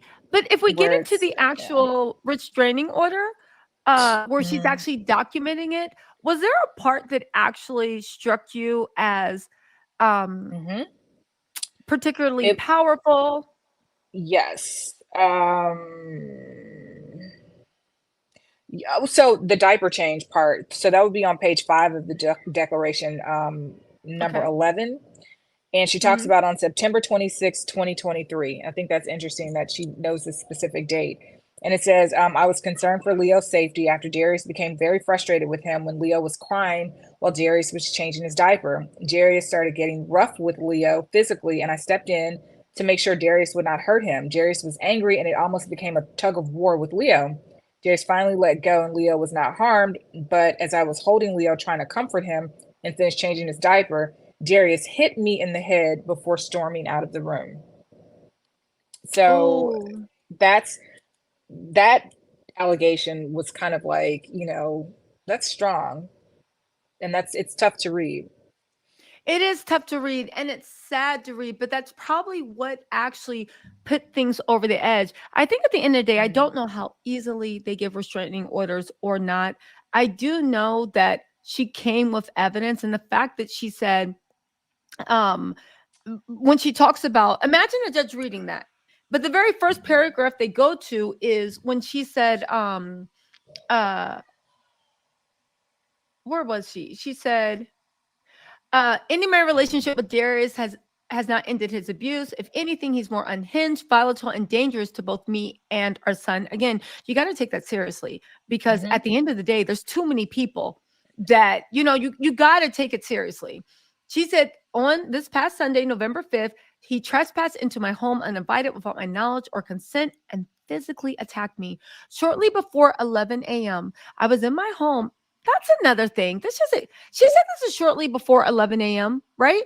mhm, And all this mess went down. And then the police took the police report. There's no way they could have been on the scene by 11:30 and had the police mhm. report ready. There's just no Right, way. right, So right. that means that even that fake whatever it was, Yeah. they have to be talking about he showed up there on 11:30 p.m. to give whatever that was, or he was actually telling, assuming it's in type of any document from the police, or he even told them at approximately what time did this happen, and he said 11:30. So the fact that she's even saying shortly before 11 a.m., I was in my home talking on the phone with my mom, and when I was startled to suddenly see Darius burst through my bedroom door. We did not live together, and I did not invite him into my home. So could you imagine how scared she was? And I see why the mom was threatening him, because Kiki found a way, like he burst into her bedroom door. Anything could have happened. A lot of times the R word happens. I think she was trying to either get him downstairs so maybe she could even run out the house. And who knows, in those pictures we saw, she could have, because they were downstairs, she could have been trying to get out the door and he was trying to keep her from leaving. But anyway, she said, when he entered my bedroom, he was filming me with his iPhone and said, I heard all I needed to hear. This mofo is crazy. Imagine someone breaking into your home and saying, I've heard all I need to hear while they're filming you in your house, girl. Okay, look, Jesus. So look, let me tell you too. Yes. When the police get to a situation, it's a domestic violence situation, and the person is there on the scene, the two parties are, they immediately separate them. They immediately question each party individually. Yes. So like nobody can look at each other, give anybody eyes, or threaten the other, so yeah. If he were there, I just suspect that he was not there when the police arrived, if the police arrived, because, usually every jurisdiction is different. But if the police get called out to a DV scene, somebody's getting arrested. Somebody's going to jail. Because remember I said earlier, if you can't handle your problems, once it gets to the state and they have to handle, problems for you, they're going to take you to jail and let you sort it out later. They don't care. You're on their time. Right. So usually if it's a DV call, somebody's going to jail. And with these facts, if they had separated her and interrogated her, she would have told them just even some of these things. They'd have been like, hey, this is enough, and, I'm suspecting that she may have had bruises on her body, just judging by the stills that we saw. Right. So I don't think that he was there. I think that he probably went and filed his own incident report. I think it's looking more and more after like this drama went down. But the fact that this fool, and again, it's not a blessing because it's sad she was even in the situation, but this fool was so dumb. You broke into someone's house, recorded yourself breaking in to prove him and like, gotcha. Like, what? I got everything I need. What, sir? Please, I look forward to you showing that in a court of law.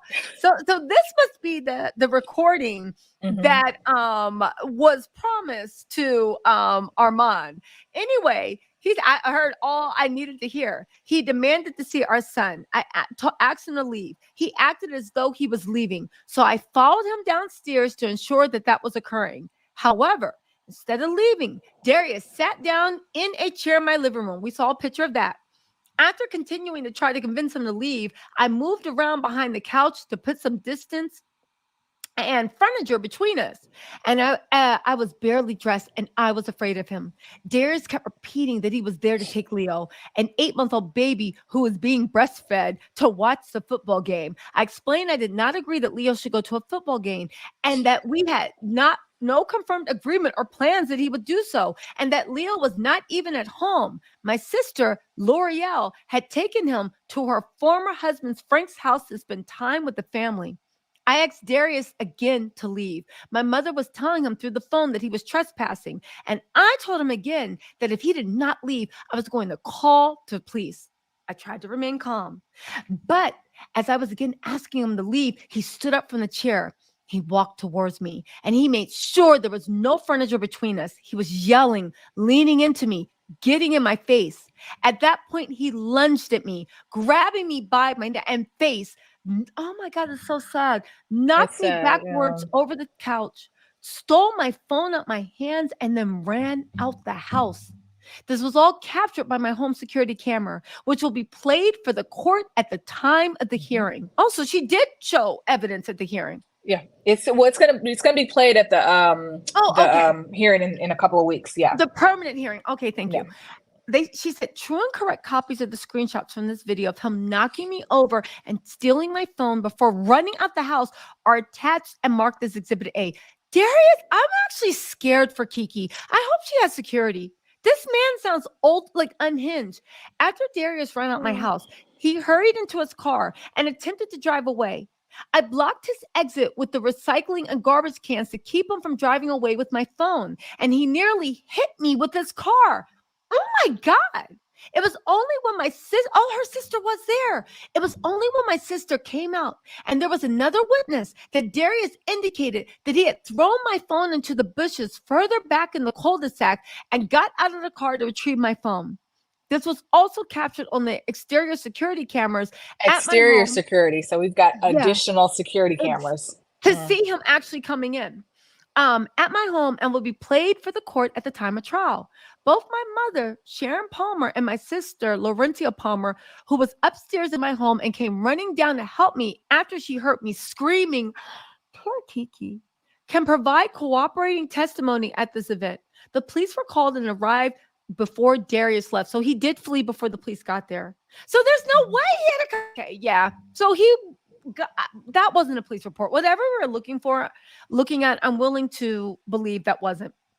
Okay, so they said after interviewing me, my sister, no, they arrived before Darius left. Okay, after interviewing me, my sister, and Darius, they made him leave and warned him not to come back. They also encouraged me to file domestic violence restraining order. I've requested a copy of the full police report, but do not have it at the time of this filing. True and correct copy of the police report. Darius is such a dumb liar. So whatever we were looking at, that's just some BS. Because if the cops told her, and there's no reason Kiki would lie in a court document when she has 2 lawyers from a prominent law firm, there's just no way. But even the officers, from what they saw, said you need to get a domestic violence restraining order. So what were we really looking at? See, wow. I don't know. This is interesting. This is interesting that they didn't arrest him. It's interesting that they didn't arrest him because she says that he lunged at me, grabbed her around the neck and face, and knocked her backwards over the couch. If she actually told the police that, I don't know why they wouldn't have arrested him. So I do know from like one of my friends, and this goes into I forget your name, but what you said in the comments. I actually had one of my friends like go through this, and sometimes police, especially if they don't know who Kiki Palmer is, and I don't want to turn this into race, but I do want to turn it into sometimes people just don't care. Unless they see, there are some police, because they're like, whatever, unless they see it, they will not arrest the person at the scene. If they don't see it, they're in like, whoo-doo-doo. Also, I do know that you're saying that he grabbed her and stuff. I know for myself, my bruises are slow to show up. So I'll get bruised and it'll just look like a little red mark, but then I'll have a bruise wherever it is for like the next 3 weeks. Right? Right. It takes a day for the color to for the blue to purple to even like come in. So, I would assume maybe she didn't, it's, you have some situations where you don't want your child's father getting arrested. You just want him to get away. You don't want him to be ordered to stay away. You know what?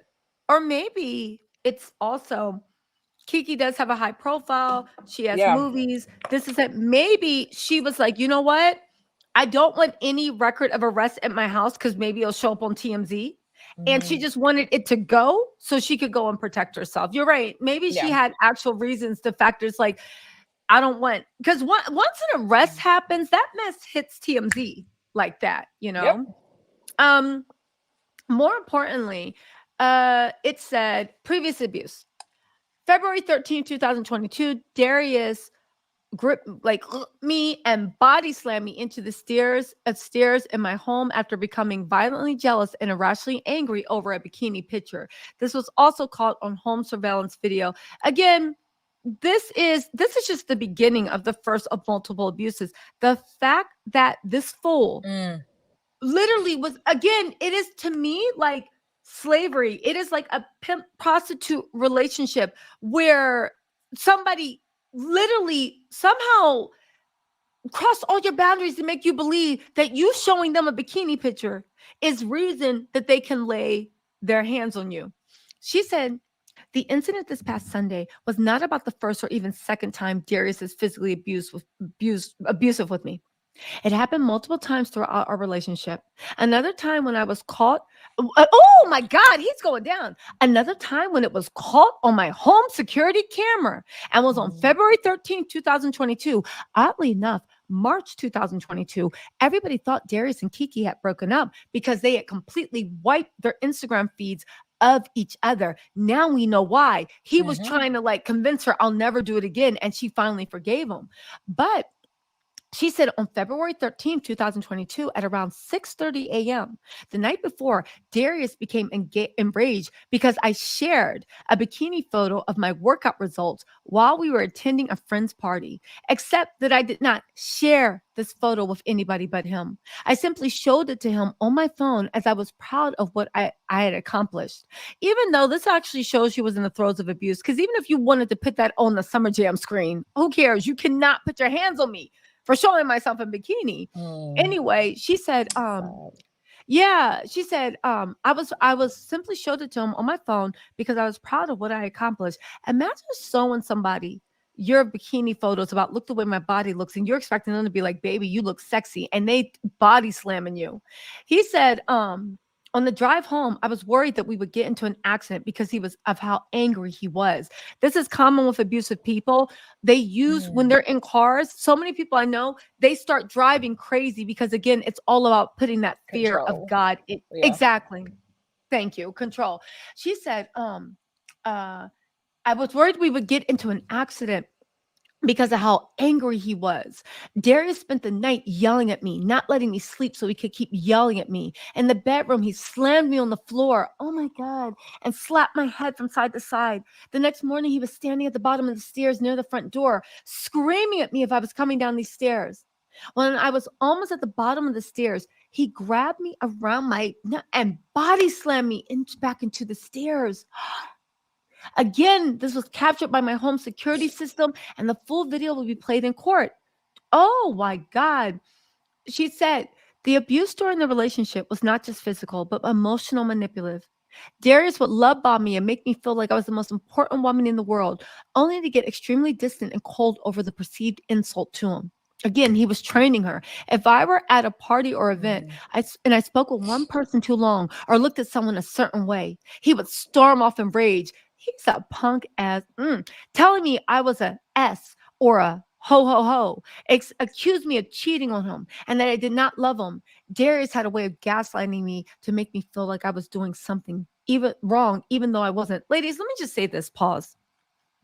You guys need to actually start reading in the red pill community. There are whole communities online and whole books written teaching men how to emotionally abuse and break down a woman so that you have no self-esteem, know this, know that, and you feel like you're nothing without them. They literally teach men how to psychologically abuse someone. If you think it's happening to you or whatever, again, make up. Like your handle can be like, I hate women 2024, right? Go into those red pill communities, start listening, because the game that they teach, remember how Kiki's mom said they found out that Darius's brother taught him how to abuse Keke? I don't think that they taught him how to lay hands. I think that that brother was a part of that red pill community and passed that game on. Like, this is what you do. If she shows you a picture, you have to exert control, never compliment her, make her feel bad about herself. When you talk to her, look at the root of her hair. Don't look her in her eyes, because that's an old psychological trick. Well, it's an old psychological trick that even the CIA used to do. If you want to make somebody truly insecure or make them feel less than, this is if you're talking to your a-hole boss or whether you just want to humble someone. When you talk to them, don't look them in the eye. Don't look at the root of their hair. If you keep doing that, that will actually make somebody, if it doesn't make them nervous, even the most will be like, you'll start to be like, what are you looking at? You can clearly see. I'm so direct. Listen, I'd be like, is there something on my hair? Yeah. Because let's pause and let's figure that out. And then let's continue the conversation. But we all know guys like this, right? Yes, but here's the thing. the thing is, they tell you to do it early in the courtship Mm, phase, while you still want that person's approval. And basically, what they're doing is weeding out, because, like you said, once you've been with an abusive person, or even someone that's even emotionally manipulative, you're like, I'm out of here. They start that mess on you, and you're just like, yeah, check, please. I don't got time for this, because it's the same games. But they yeah, literally look for people that either can't recognize the signs, or for whatever reason, they're like, oh my God, like I am subconscious about yeah, that, yeah. So anyway, they said Darius also physically Enlightened. destroyed things that were important to me to punish me. For example, he not only read my private journals without my consent. What psycho reads your diary and then tells you about it? He then destroyed. Oh my God. He read That, her journals and then destroyed them? yeah, if that's true for me, that's unforgivable, because it's like it's kind of like you're trying to delete my life, Oh like my. delete my whole journey, my whole presence. Is there's such an evil to an act like that, right? It's just that's if that's true, that's awful. This is horrible. They said that he read the, and also, let's be real, also, you never know. It's definitely true. It's like deleting yourself, but also, like, Mhm. who knows if she'd ever want to write a memoir, or like you said, Yeah, like, yeah, that's a part yeah. of you. Like, so if somebody writes it, that's just Tissue. unforgivable. She said, I have been keeping these journals since I was 12 years old. They were irreplaceable. He is psychotic. I really worry. One evening, on around April 21st, 2022, Darius and I were in Santa Barbara. We went out to dinner at a ramen restaurant. I know which one they went to. I've been to that, I think. And Darius Mm, became convinced that I was flirting with a girl at the restaurant. It's another thing abusers do. First, they train you that if any man's around, you get very, very nervous, right? But that's not enough, because it's about control. They're not worried about cheating. They want to control you. Once they get you to like act like you're like swing low, sweet, whenever a man's around, then they start like getting fights with women, because they just want to control you. So now when you're out, you can't even talk to man or woman, right? Meanwhile, while this is happening, Darius was offering to fly IG models out on Kiki's credit card. So yeah. what? They yeah, girl drop receipt. Yeah, Derek, but isn't that every abuser? They are usually a cheater too, right? Hmm. And so she said, I denied it, tried to soothe him, and suggested we leave. But he became more and more angry on our way back to the hotel and demanded we leave and head back to Los Angeles. Mind you, I am sure that Kiki was paying for this whole vacation. We got back to the hotel, and Dario still insisted on leaving. So I packed my bags. We had taken separate cars to Santa Barbara, so we were leaving early. When I was getting into my car, Darius grabbed my prescription glasses away from me, threw them on the ground, and stomped on them. He then opened my bag, threw all my belongings onto the pavement in the rain, and threw my car keys across the parking lot before he got into his own car and drove off. I had to put my glasses back to, oh, that means she couldn't drive home. I had to put my Yeah. glasses back together as best I could, so I could see to drive, pick up my now wet and dirty clothes and other belongings, and rummage in the bushes across while the parking lot to find my keys before I could leave. Gosh. Isn't that a It, heartbreaking story? Like, it's good heartbreaking God. and it's sad. It's like Kiki is such a joy and a light. You would never guess. She said our relationship continued to be tumultuous even after our son was born. Mm. I wonder if was she pregnant when this was happening? I When don't did she think have that so, because baby? I feel like her son was born this year. He's pretty young. He's like 8 months old. So this was in 2022. Oh, No, was but she the 9 pregnant? months though. That was Yeah. 40 weeks of she How did I might have been forget about pregnant. that? No, but I did the same thing. No, it Yeah. might be the 40 weeks of gestation. Well, I think she was pregnant when that Santa Barbara mess happened. When's Kiki's Hmm. birthday? Does anybody know when Kiki's birthday is? I don't know. Anyway, um, she said, where were we? Talking about trash ass dairy. Okay. Mm-mm-mm. Our relationship continued to be tumultuous even after our son was born. The ongoing abuse was witnessed by my friends and family, including but not limited to my mother, my father, my sisters, both of them, and two of my friends. Darius and I attempted couples therapy for a time, and for a time things would get better, but then they would get bad again. So much of Darius's abuse towards me throughout our relationship was based on his insecurity and jealousy that I became extremely concerned when Darius started to express jealousy about the time I was spending with our son. Darius said very disturbing things to me that caused me to fear for Leo's safety with him, including how he understood why male animals in the wild would eat their young, and a Mm-hmm. man's love for his child is based on if he loves the woman. Given Darius's uncontrolled violent outbursts in the past, whenever he became jealous, I became seriously concerned that he would hurt Leo, even if it was just to hurt me. Darius had gotten into the appalling habit of when he was angry at me, saying disgusting things to Leo.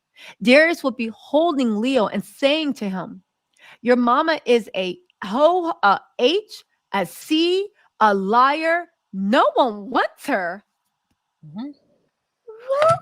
I know Leo is still too young to understand these words, but the fact that Darius would spew such vile language wow is concerning. Mm-hmm.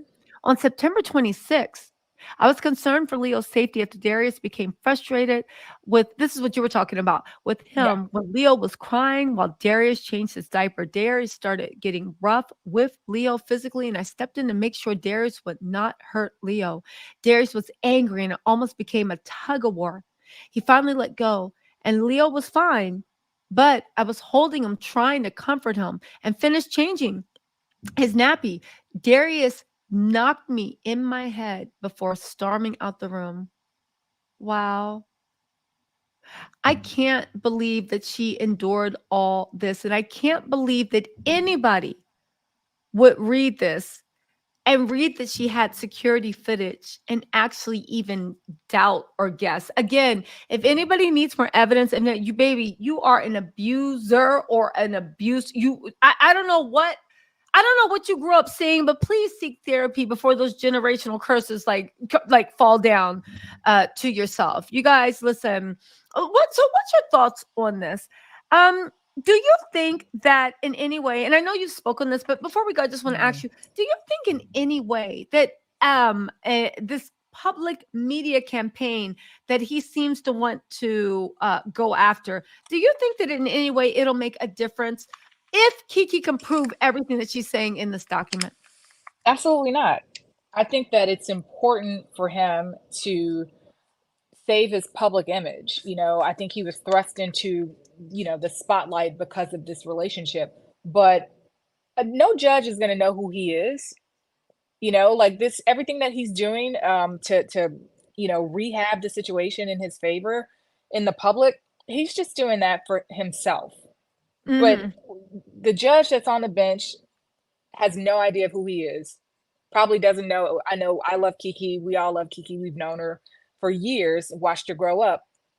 Judge on the bench isn't likely to know who she is either, or that it's a famous person.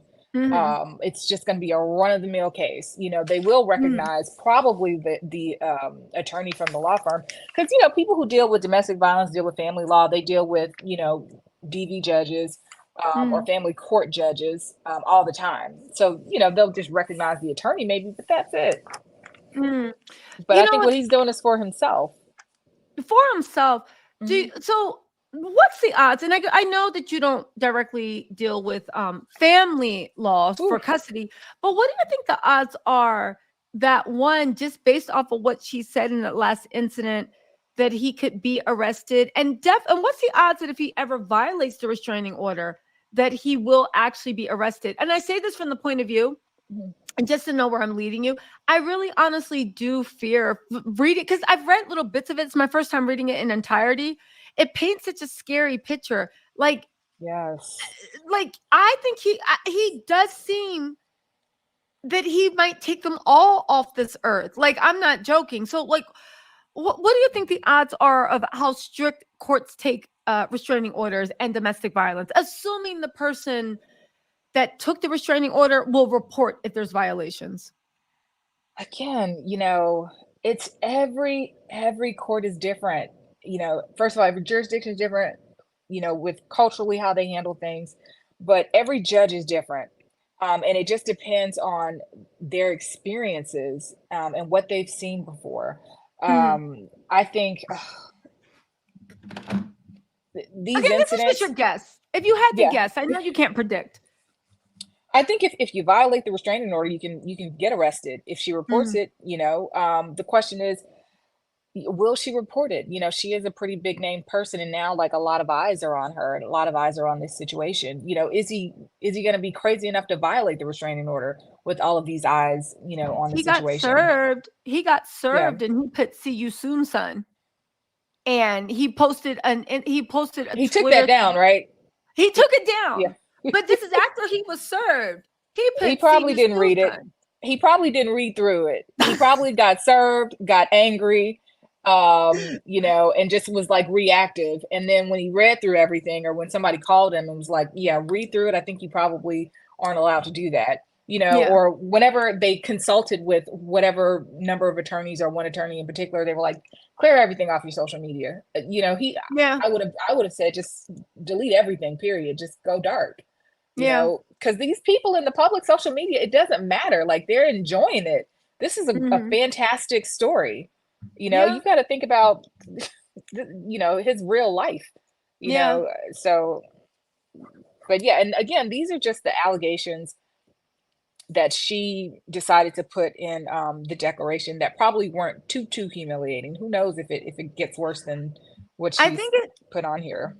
I think it does get worse. It's just my guess. And I think that she was smart to put in egregious acts that she could prove, either through security footage, either through witnesses in a parking lot. It's odd to me that she put even the thing in Santa Barbara. I wonder what witnesses or what security, like, you know what I'm saying? Yeah. I wonder what she's able to prove, because everything else she said, here's documents, here's this, here's that. So she probably had to get new glasses the next day. She needs those glasses. Yeah. Also, though, you know, I'm sure even text messages, maybe she has text messages where he confirmed when she's like, you threw my stuff this you, and he's like, yeah, well, you shouldn't have been. I'm sure they argued over him destroying her diary. So maybe that's it, where she's saying it happened because he is actually saying, yeah, I did it, and what. But yeah, prayers up to Kiki. It's like, I just don't understand how people are reading that and not like, you know, the world is a cold place sometimes. That's why you have to, like, hopefully surround yourself with people that love you. And if you can't, you got to love yourself, because again, I don't even think it's anything against Kiki. I honestly feel like there are people out there that are abusers. Clear and simple. They are abusers, and they're making an excuse for every single abuser, or they're comfortable with abuse. They, you know, they grew up seeing abuse. I don't know. I just know it's nothing I want to be a part of. But listen, you guys, really quick, hit the like button on your way out. And also, if you want to hear more from Black Letter Law, we'll go over the Krishan, Tasha K. I'm sorry, not to, maybe Tasha K, but we'll definitely go over the Krishan, Blueface, maybe Tasha K. And for anything, listen, she is eating up Twitter. Follow her on Twitter, the Black Letter Law. Also, a link in the description box right now will take you to her YouTube channel. Please subscribe to her YouTube, guys. Let's welcome her to YouTube and get this party started. Also, Afi, what would you like to tell us before you go? Anything you'd like to tell us, share with us? Yeah, two things. On Twitter, I'm just the Black Letter. So follow me on Twitter. I'm like always updating. I am following the ASAP Rocky case. Say ASAP. I don't know how to say it. So yeah, but yeah, for people who have been victims of domestic violence, if you know, don't feel guilty about staying. You know, who cares? You know, you stayed. If you felt bad about it, forgive yourself for the time you feel you wasted, and move on. Like, we've all fallen victim to someone or something, so get past that. But I want to say thank you so much for having me, Tisa. Thank you for bringing me on. You know, I'm afraid of public speaking, so girl, I don't know why. You are a natural. Welcome to YouTube. You guys, make sure you subscribe. And also on Twitter, it's the Black Letter, correct? Yeah, it's just the Black Letter on Twitter, and on YouTube, it's the Black Letter Law. Yeah, there's a link to her YouTube channel down there. And also, if you're watching this on replay, as soon as this is over, I'm going to put her Twitter link there. So follow her. Let's support our girl. And you're going to see a little more collaborations between us. And definitely her podcast is on the way. And I guarantee it's going to be good. This girl knows the law like the back of her hand. Okay. And also, no problem. And also, don't forget, if anybody is following the ASAP Rocky case, you guys know we're following, but Afi makes it come alive. Make sure you hit her up on Twitter, because she gets up to the minute updates. Okay. Yeah, I like to be a storyteller. Like that's my thing. I want to write a novella or something, some like legal murder romance mystery Girl, you know I do a with book club. vampires. You know it'd be on the book club. Definitely. All right, guys. Thank you so much. Don't forget to follow Afi, links in the bio, and hit that like button on the way out. All right, you guys. Prayers up to anybody going through this. And like Afi says, don't be ashamed. Do not be ashamed. Stand in your power. Let everybody else stand in the dark, you know? Yeah. Do what you need to do. And listen, no matter how many times you said you'd leave, no matter how many times you couldn't stand looking at yourself in the mirror because you felt like you abandoned yourself, it's okay. You're still there. Find yourself again. And no matter how many times it takes, just go. Because the first day you take that step away is the first day of the rest of your life. So keep that up, you guys. All right. Just remember that.